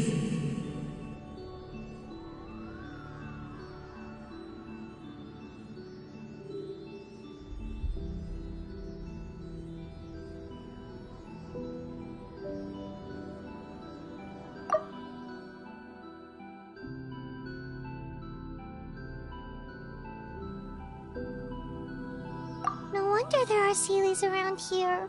A Seelie also helped us in the Night Kingdom! Few angels remain in Natlan, so the same is true of Seelies.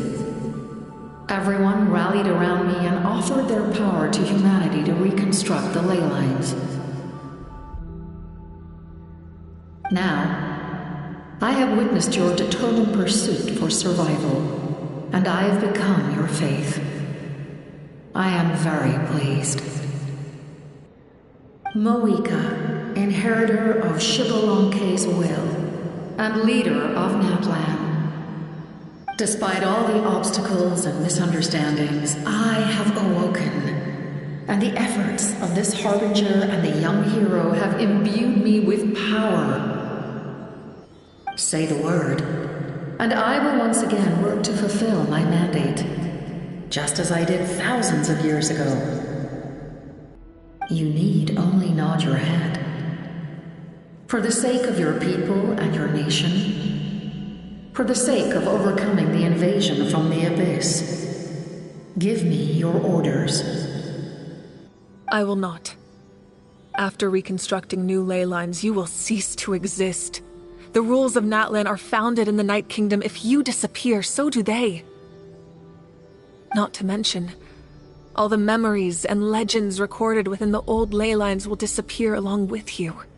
The people of Natlan will face memory loss, mental disorders, and cognitive issues. Just like the consequences of using the Gnosis, that is a price I refuse to accept. Humanity's survival is worth any price. Once the Abyss runs rampant, all that remains will be a land of corpses and ruin. And when the new ley lines are invaded again by the Abyss? What then? How are future generations supposed to survive? A land without the Lord of the Night, without the protection of the rules, is doomed from the start. You presume too much. If you cannot ensure survival in the present, you have no right to think about the future. What will it take for you to realize that?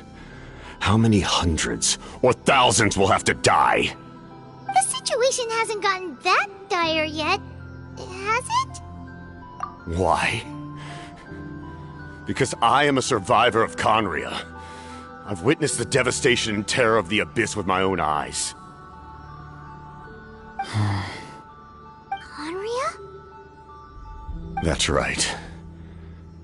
My family, my comrades, my homeland, were all lost to the abyss.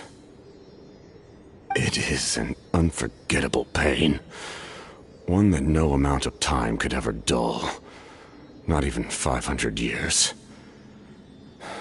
You've experienced something similar, Mawika. You should know exactly what I mean. You're right. The pain, the regret, the catastrophe. They all haunt my dreams to this day. If I could go back, I would reject all false hope. I would do whatever it took to ensure their survival. You have that chance before you now. Why do you refuse to take it? Because we don't have the right to make that decision. We love this world because it contains everything we hold dear. Everything that has happened here has moved us, shaped us, and turned us into who we are today.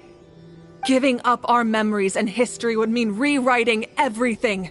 The people of this world would then become fundamentally different beings, their physical bodies the only connection to their former selves.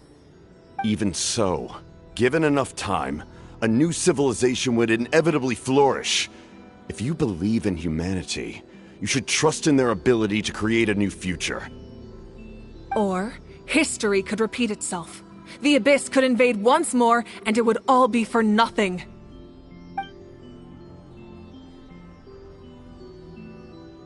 Can I say something? I once carried the hopes of many people, and I was also desperate to save our nation. In the captain's plan, I saw a chance to ensure our survival. But as I was on the brink of death, my wish for life and purpose was rekindled. I've been very fortunate to be well cared for by all the people in my life. I refuse to forget that. My feelings were so strong, they overrode my compulsion to sacrifice myself for their safety. No matter what path lies before us, we still have a destination. If we lose our way now, we will lose the meaning of our existence.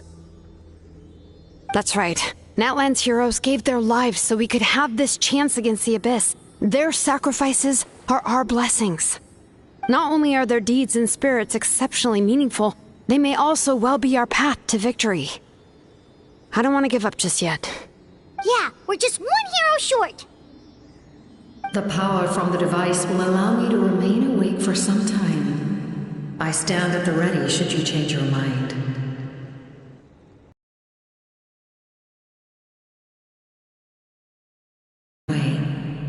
My offer still stands.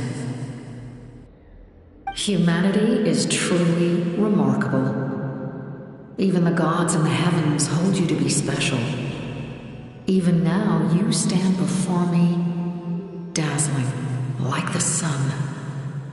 You must have a profound connection to this land since you're so determined to save it. But what are you really trying to protect? The land or its people?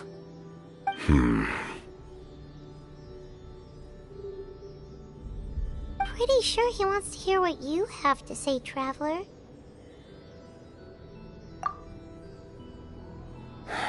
Fine. I suppose we can wait.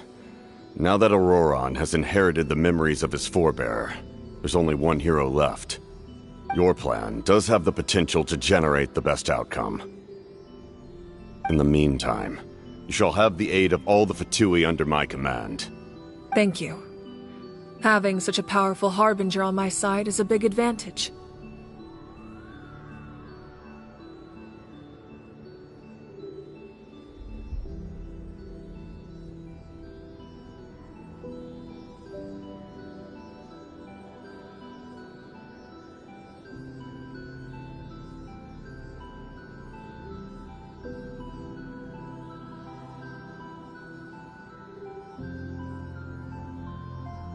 I know we may never completely see eye to eye on what it means to protect life, but for now, I'm willing to fight by your side.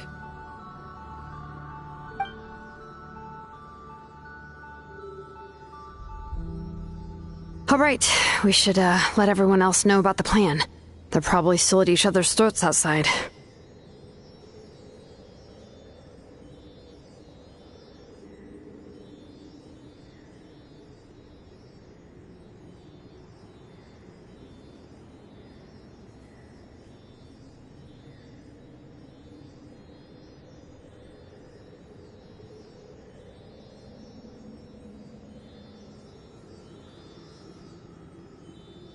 Good idea. We need to explain the situation.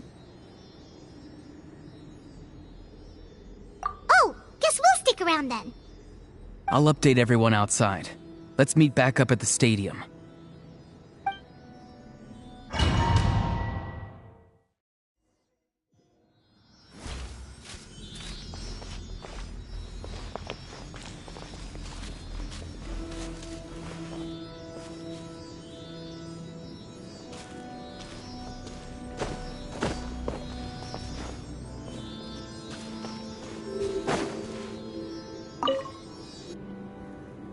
You come to me with many questions, and you should be rewarded for your bravery. Ask, and you shall have the knowledge you seek. They do not like being mentioned by name by any living being, be it an ordinary human or one of the seven. They prefer to remain in the shadows as shades. The one you wish to know about? I call her the Ruler of Death. She helped Natlan establish the rules. It was also under her guidance that I created the Night Kingdom. It was an expression of love, as well as an act of reparation. She was seen as having significantly overstepped her authorities as a shade, which quite displeased the almighty heavenly principles. She succumbed to self-pity as a result, and no longer cared if others discussed her identity. Even so, her existence remains unknown to all but a select few. Self-pity? Please don't tell anyone I used that word. I'm just trying to speak plainly to conserve energy. You come to me with many questions, and you should... I'm not familiar with that concept. The device is capable of weaving and creating ley lines, you say? Even I cannot create something from nothing. I can only reconstruct the ley lines by reassembling the yet intact components into a new structure. If that power were available to the people of Natlan, they might have a new option against the Abyss. You come to me with many questions, and you should be rewarded for your bravery. Ask, and you shall have the knowledge you seek. Phlogiston is Teyvat's primordial form of energy. The heavenly principles used phlogiston as a basis for the creation of elemental energy, to develop a power to better counter the Abyss.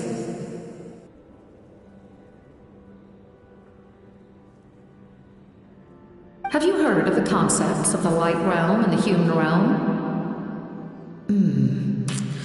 That explanation might take too long. Light refracts into 7 different colors, which we collectively refer to as a rainbow. Elemental energy is a similar concept. It's essentially the modern counterpart of phlogiston. You come to me with many questions, and you should be rewarded for your bravery. Ah, yes. The artisan from the Children of Echoes has yet to mention the matter to me. Probably because the young girl from the Masters of the Night Wind is absent. No matter. I'll reach out in a dream and tell them what needs to be done. Young girl? What? Did I say something wrong?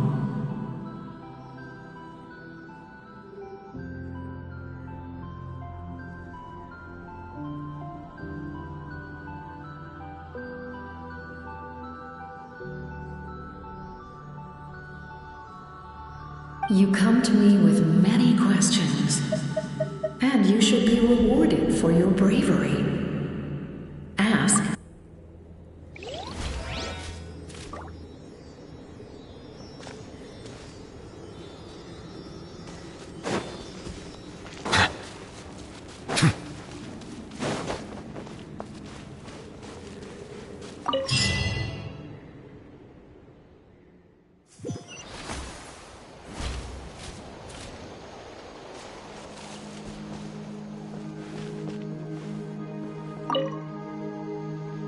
The captain says a group of us need to stay behind to guard the source mechanism.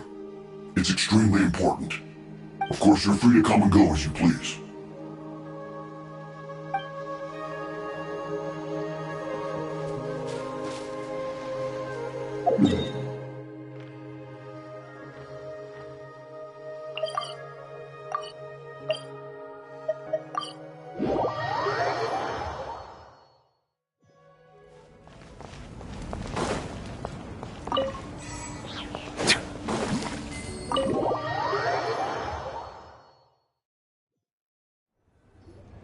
In that case, allow me to formally welcome the Fatui to our cause. We now face a common enemy. It's time to put our differences behind us and look to the future. As for Auroron, his actions may have been out of line, but I don't intend to punish him right now. I'd rather give him a chance to prove himself. A magnanimous decision. We're back! Whoa, seeing the two of you chatting like this, Paimon almost feels like she's dreaming.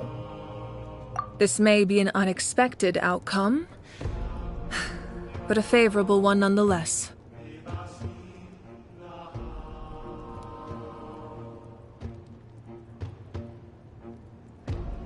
Now that we're all here, I have some questions of my own. Tell me, how did you discover the source mechanism? We weren't getting any closer to obtaining the Gnosis, so I had my men scour Natlan for a different option. Auroron helped as well. We tracked down 3 scholars, Abarawa, Bosomtwe, and Kushtal, and combined the results of their research to locate this ancient device. I've never heard those names before. Seems like my own investigation failed to locate some critical personnel. I'm just not sure how I missed them. Strange. Perhaps they simply live in seclusion. In any case, their results speak for themselves. That's true. Now we have another option at our disposal. Compared to using the Gnosis, our current plan will buy us some time. And if all else fails, we still have this plan as a last resort, even though executing it will come at a heavy cost. But that means making everyone forget their past! We should definitely try to avoid it if we can. Oh, actually, speaking of the Gnosis, how did you know what it could do? That story begins with the Cataclysm 500 years ago. I failed to save Conria from the rampage of the Abyss. When the situation became unsalvageable, I fled to Natlan with the remainder of my platoon. Only to find that Natlan had fallen victim to the same tragedy. I defended this land for quite some time, and, in the process, met the chief of the Masters of the Nightwind, Aizu. I'm sure many people viewed Conria as the cause of the tragedy, but Aizu was kind to me all the same, and even helped me in my time of need. From that moment, I made it my mission to aid Natlan. In battle, a warrior fights to win. Even though my homeland was lost, I was already committed to this fight. Together, Aizu and I fought many battles and overcame countless hardships. However, he was unable to escape his fate, and, in his final moments, told me the secret of the Gnosis. So it was him. He recommended using the Gnosis on several occasions, even before the tragedy. But I turned him down each time. You knew him, and you fought for Natlan all those years ago. Why don't I recognize you? It must be the mask. Even without the mask, My past appearance is long gone. Even with the curse of immortality, the flesh still rots.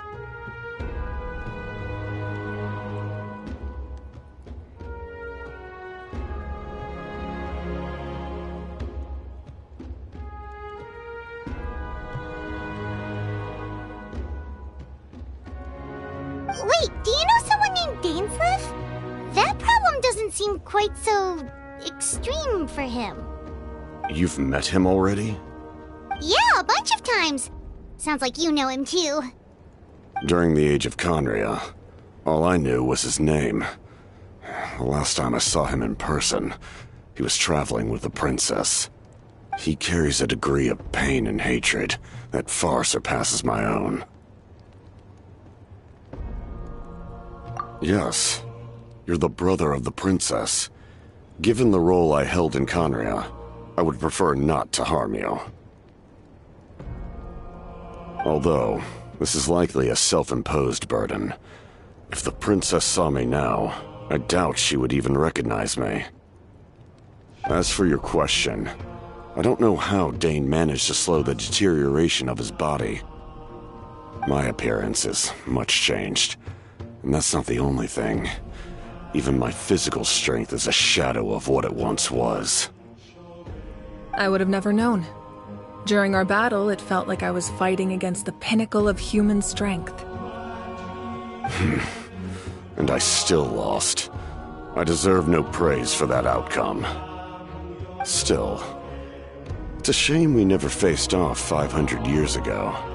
We could have seen what I was truly capable of. I agree. Had we fought then, I'd also have been more motivated to go all out. So, all that commotion back at the stadium, and you're saying neither of you were using your full strength? I'd say we're evenly matched. If we face off again, victory will come down to who wants it more. I imagine you held back since there were spectators around that could have gotten hurt. But capitalizing on that situation would have only led to a hollow victory. It would have been no different than taking hostages. My goal was the Gnosis, and I failed to obtain it. That means I lost, plain and simple. Her Majesty the Tsaritsa allows every Harbinger the freedom to pursue the meaning of their existence. When the time comes, that freedom can take precedence over her orders. That's why our methods can be so radically different, despite sharing the same goal and the same sovereign.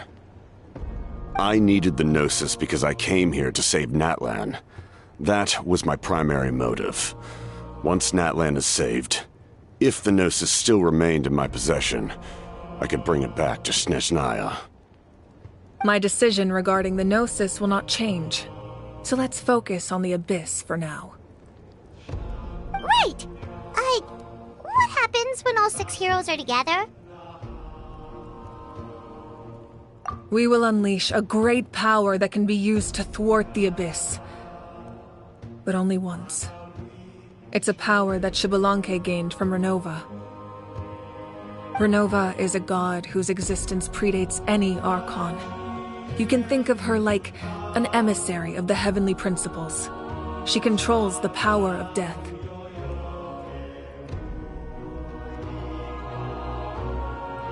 Wait, is that why you have the Ode of Resurrection? Yes. Renova also orchestrated Natlan's rules. As for the Divine Throne, like I said before, when a human ascends to the Divine Throne, their inner flame will awaken. The size of the flame depends on the person's potential. The same principle applies to the ruler of Death's power, with one notable distinction. The amount of power inherited will not change depending on your ability to tolerate it. In other words, it's a kind of power that not everyone can withstand. But if you survive the trial, you will gain unprecedented strength, and the ability to harness powers more formidable than any Archon. That still sounds really risky. We cannot walk this path without accepting risk. Mualani charged into the Night Kingdom despite the abyssal contamination. Auroron fought back from the brink of death. In the face of their bravery, I must respond in kind. That is my duty. Spoken like a true leader. All right, that's enough for one day. You should head back and get some rest. I'm sure you're exhausted. The Abyss will likely sense the change in Auroron. It's possible the frequency of the attacks will increase. There are many challenges to come, so we need to be prepared. When you put it that way, Paimon feels even more exhausted. All right, let's head back.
Now that we're working together, we'll need to coordinate our efforts.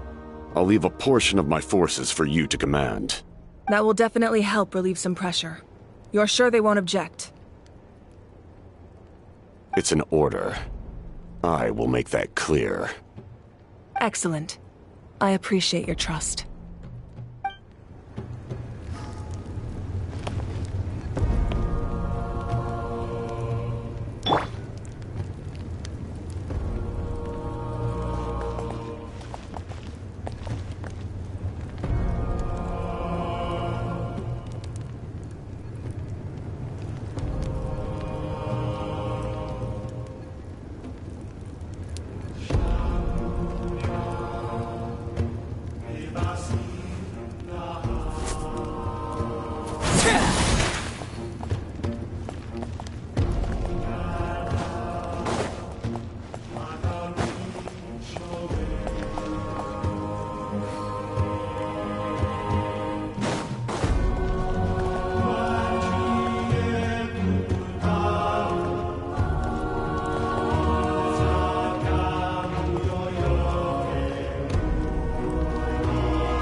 That hurts.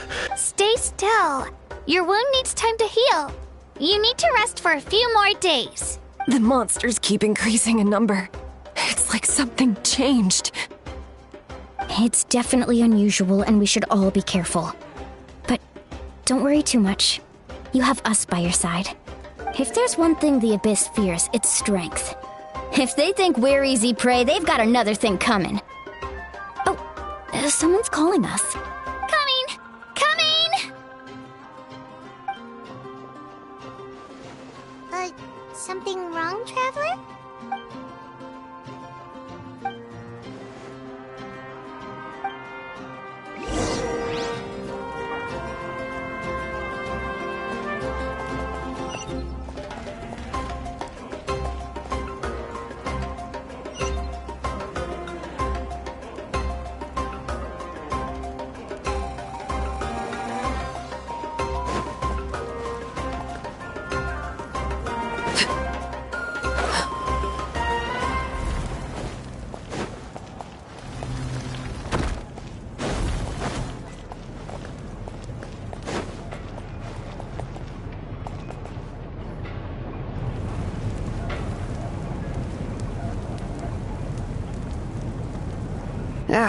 Nope.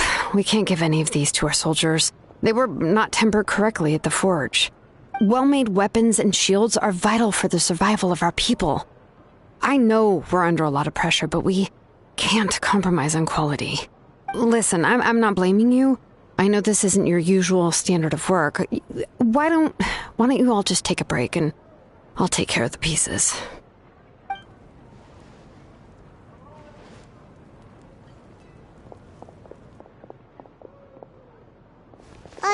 Hey, Shilonen? Is something wrong? Nothing I can handle. Just, some rushed defective goods, that's all. Even the most skilled craftsmen make mistakes under pressure, and if you two want to avoid the same fate, you should really get some rest. You must be exhausted too. Don't worry. I like it that way.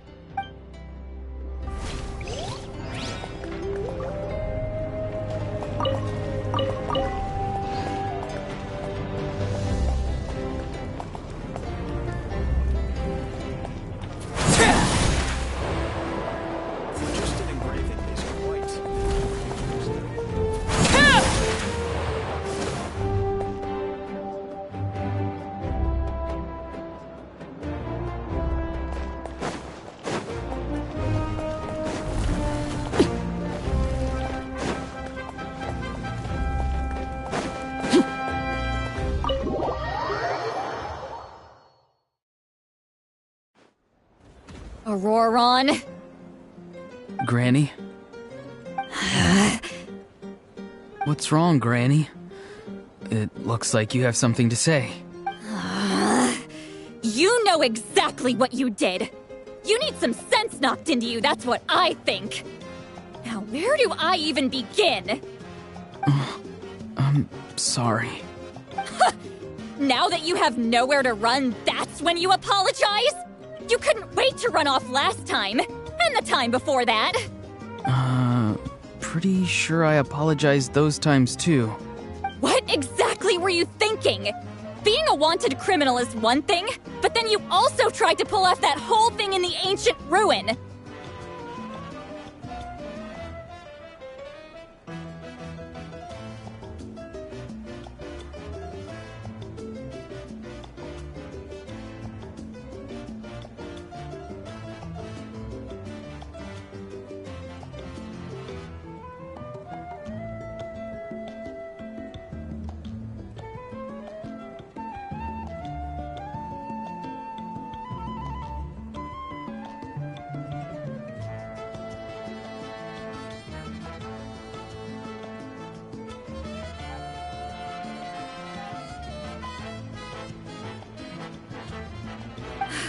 I'm not the one who needs an apology. Apologize to yourself for risking your life. Okay. I'm sorry. I don't have anything to say for myself, Granny. Yell at me all you want. I know I messed up. You better be sincere. This is an incredibly serious matter. I'm being sincere, I promise. I've seriously reflected on my actions. I know what I did was risky, and I know I made some bad choices. But I don't regret it. I just had to do something. Not because I thought I was special, but because I wanted to help Natlan as much as I can. Of course, in the end, I just ended up causing more trouble, so you're right. My apology doesn't mean much. You even had Aoife bring me that gem. A simple thank you isn't enough, but still. Thank you, Granny. You're welcome. Just make sure to thank Aoife sometime.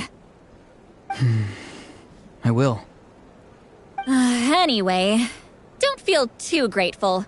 I tampered with the bag to copy a portion of your memories. Oh, I didn't notice. Of course you didn't. You forget how many years I have on you. Like you could uncover one of my tricks. Anyway, I have something else to tell you. The Pyro Archon has discussed your case with the others. Many of your actions violated the rules of Natlan, and you should understand you'll have to take responsibility for that. I understand. But your efforts weren't entirely meaningless in the end. In addition to giving us another failsafe, you saved yourself with sheer force of will. Not too shabby, grandson. Did the Traveler in Paimon tell you to say that? What? No! I said that because I mean it! I can't believe you're complimenting me at a time like this. You normally let your fists do the talking. You're not off the hook just yet. I told the Traveler I was going to break your legs, and I meant every part of it. Could you not? I still need them to walk. Trying to negotiate, are you? All right, make me an offer. Given all the good things that I managed to accomplish, can you let me off the hook this one time? Fine. I can let this slide for now. But I'll be watching. We'll see if I change my mind. Oh, a Traveler, Paimon. Hello! Yes. Looking after these little rascals is rather exhausting. Taking care of the Traveler isn't easy either. Paimon's life is an uphill battle. Traveler, Paimon, I want to thank you for your help back at the ruin. I won't. Let's get together sometime. If Auroron really wants to thank you, he can treat us all to a tasty meal. Sounds great! We'll be there!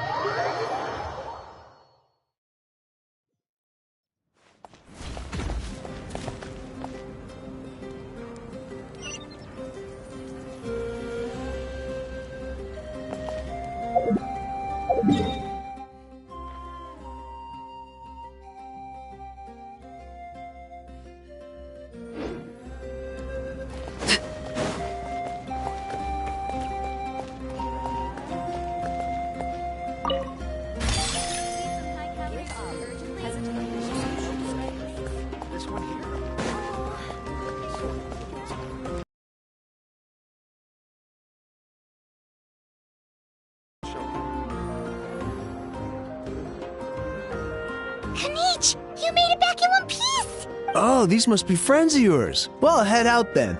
See you later.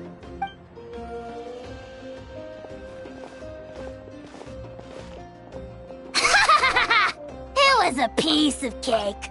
Those invasive pests are lucky someone called a truce, or we would have burned them all to ashes.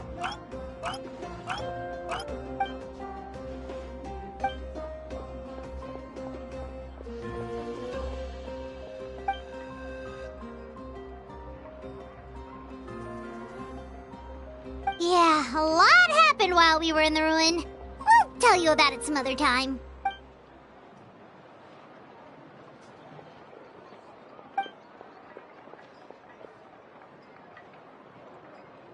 We won't keep you then. Let's talk later. Ha! Little Kanich thinks he can just leave without consulting the almighty Dragon Lord! Kahula how! Hey! Wait up!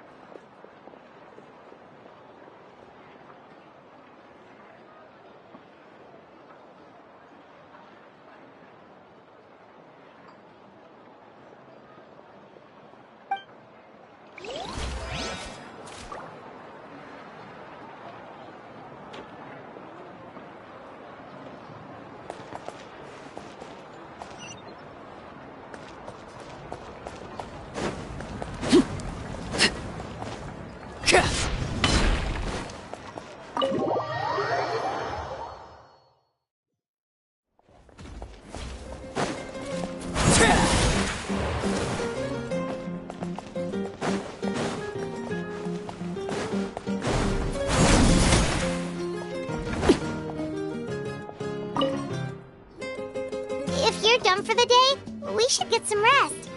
Paimon has a feeling we'll need it for tomorrow.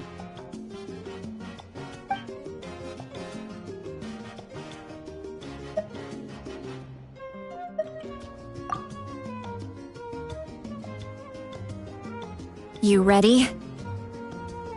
Yep. Let's go meet the Lord of the Night.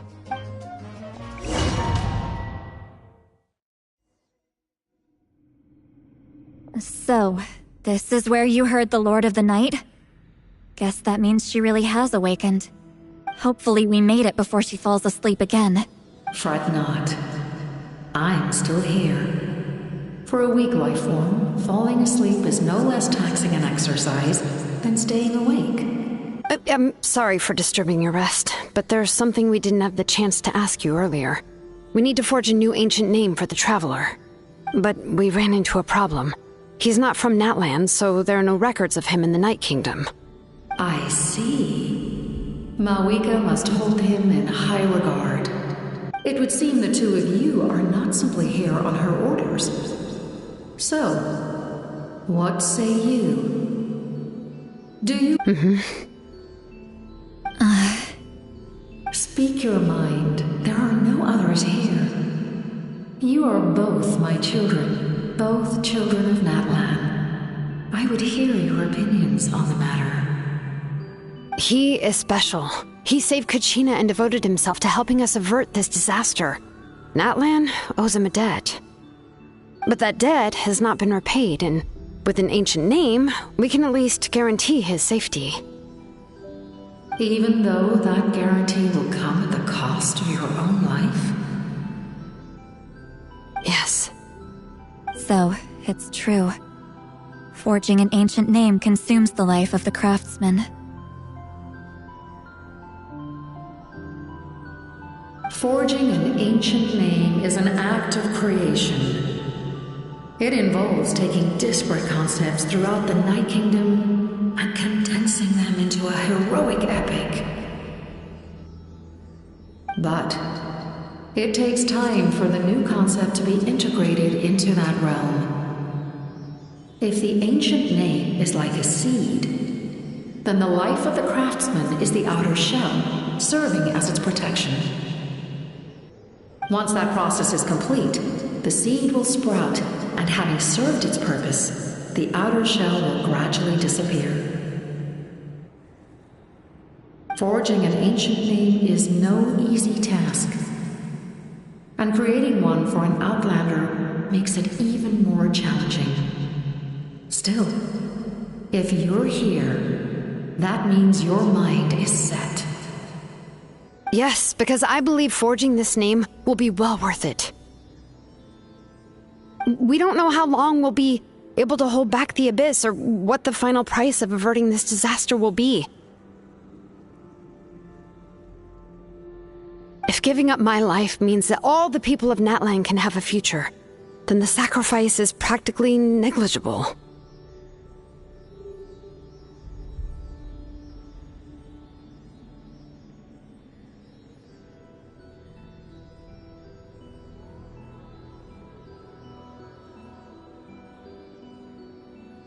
Even when I'm staring death in the face, I don't think I'll regret this decision. I bear the name Baraka. This is a part of my duty.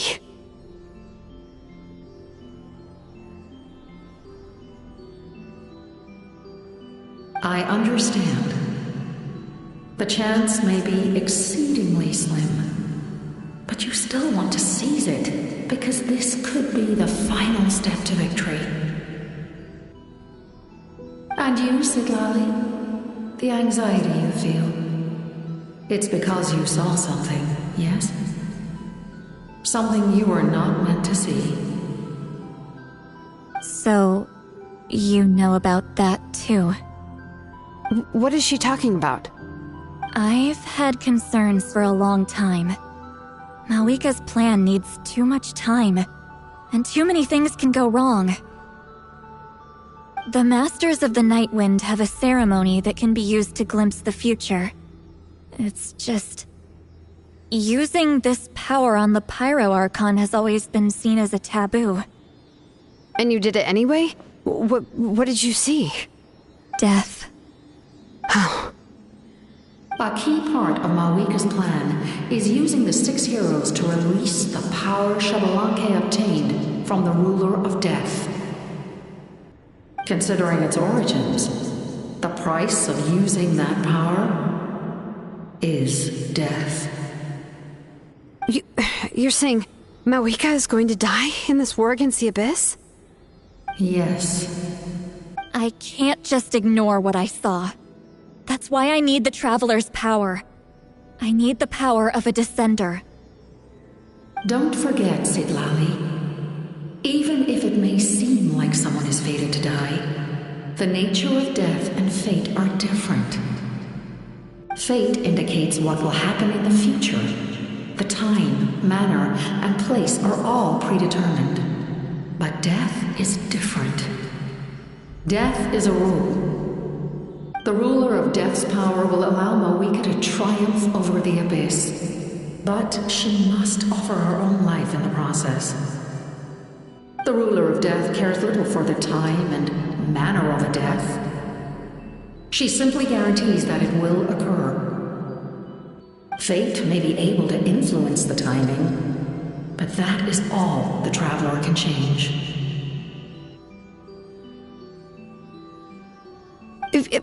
Wait, you're saying we might be able to change when she dies, but not the outcome?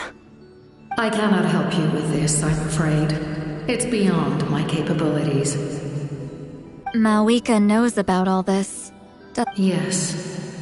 I imagine she has long accepted this eventuality. Well, I can't. She's so strong. She never gives up, never rests until a problem is solved. She's not the type of person to just quietly accept her death. The Traveler shares that quality. That's why I think this gamble is worth it. Together, I know they can overcome the impossible. Be it fate or death. We shall have to wait and see, but I will curb my expectations. My time is running out. It is my honor to witness humanity in this moment of absolute determination. We won't forget your contributions. Once we deal with the Abyss, we'll find a way to keep you alive. Thank you for saying that, but there is nothing you can do. How many years of life are enough? 10? 100? 1,000? 10,000? The Night Kingdom will disappear. The humans will continue to fight against the Abyss, and in the end, all will cease to exist. When you consider all of that, extending my life is meaningless. That's what makes us different. Even if our end comes tomorrow, humanity will still do whatever it takes to survive today. Exactly. Times like these always fill me with admiration and reinforce my commitment to the mandate I shoulder. My creator was right in esteeming you as special above others. It can record the Traveler's experiences in this land, whether from the past or the future.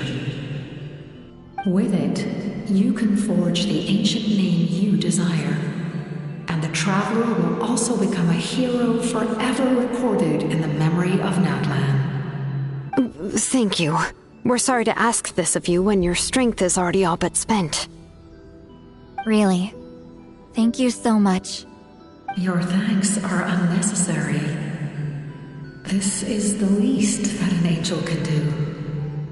Time for you to leave. It's getting dark.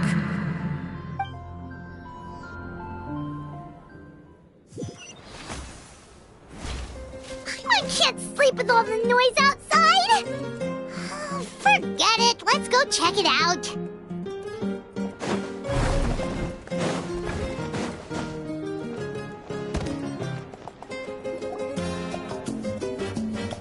Shilon and Sitlali, is there a reason you're up so early? We went to see the Lord of the Night, and she gave us this. Like I said before, I couldn't forge your ancient name because there was no record of you in the Night Kingdom. But with this, we can finally record your deeds.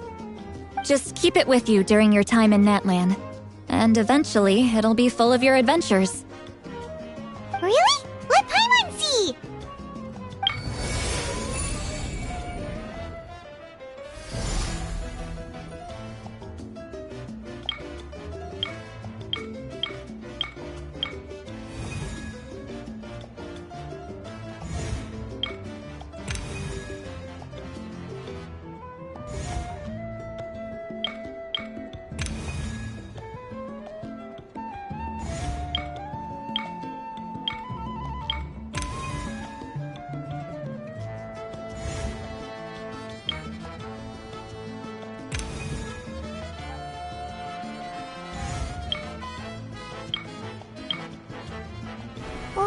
it's the two of us!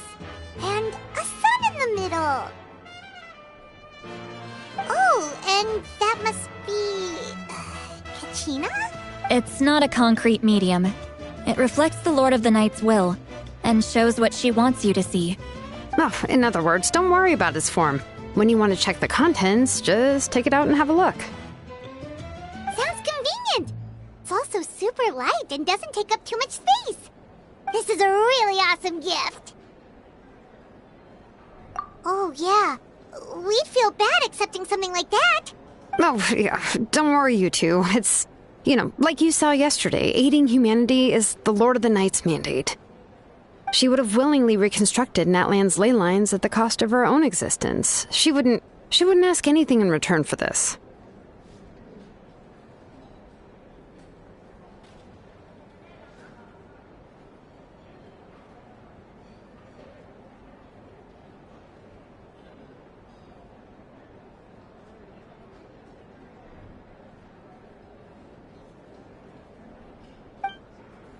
Exactly. Just take it. Well, if you say so. Oh, thank goodness you're here.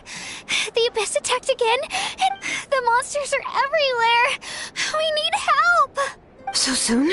We just fought them off. We can figure that out later. Let's go.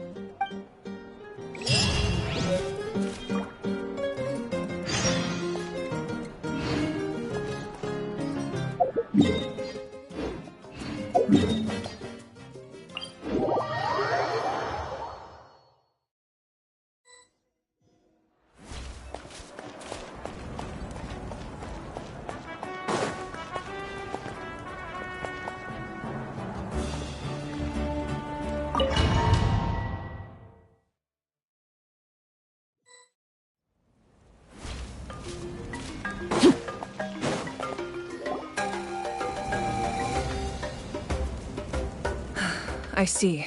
I'll send reinforcements to those 2 locations. The remaining locations are remote with no inhabitants. Let's bring our warriors back and make sure they're careful on the retreat.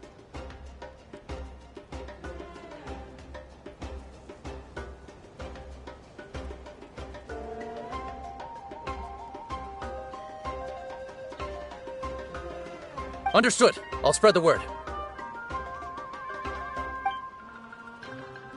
We're here. What's going on? Kachina said the Abyss attacked again? Yes. It's not looking good. Our forces have always been able to handle the sporadic attacks, but now there are more monsters than ever, and the attacks are more frequent. What about the scale? What areas are they targeting? All of Natlan. Not just around the stadium, but even the remote areas of the Collective of Plenty are reporting attacks. Could this also be some kind of omen? If things continue like this, then... We won't last much longer, I know. What we're seeing now is the desperation of the Abyss. It knows we're only one hero short. I don't have the strength to fight it right now. This is its best opportunity and its final chance. You're saying we just have to hold out for as long as we can? It'll be a long fight.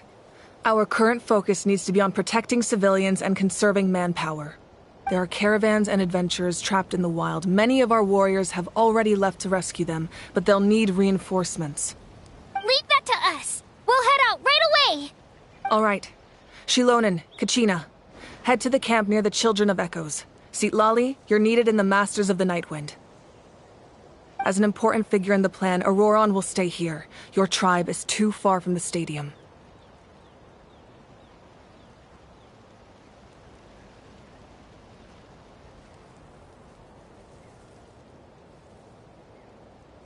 Understood. I'll leave right away. I prepared a hot air balloon to take you where you're needed. Messengers from the Scions of the Canopy are traveling all around Natlan.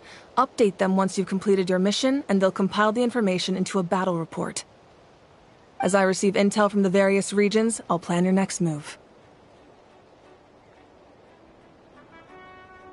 All right. No time to lose. Let's go!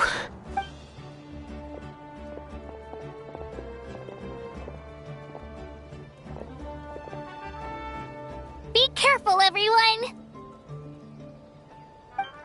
What about us? Where should we go? I received word that a small team escorting civilians back to the stadium was attacked.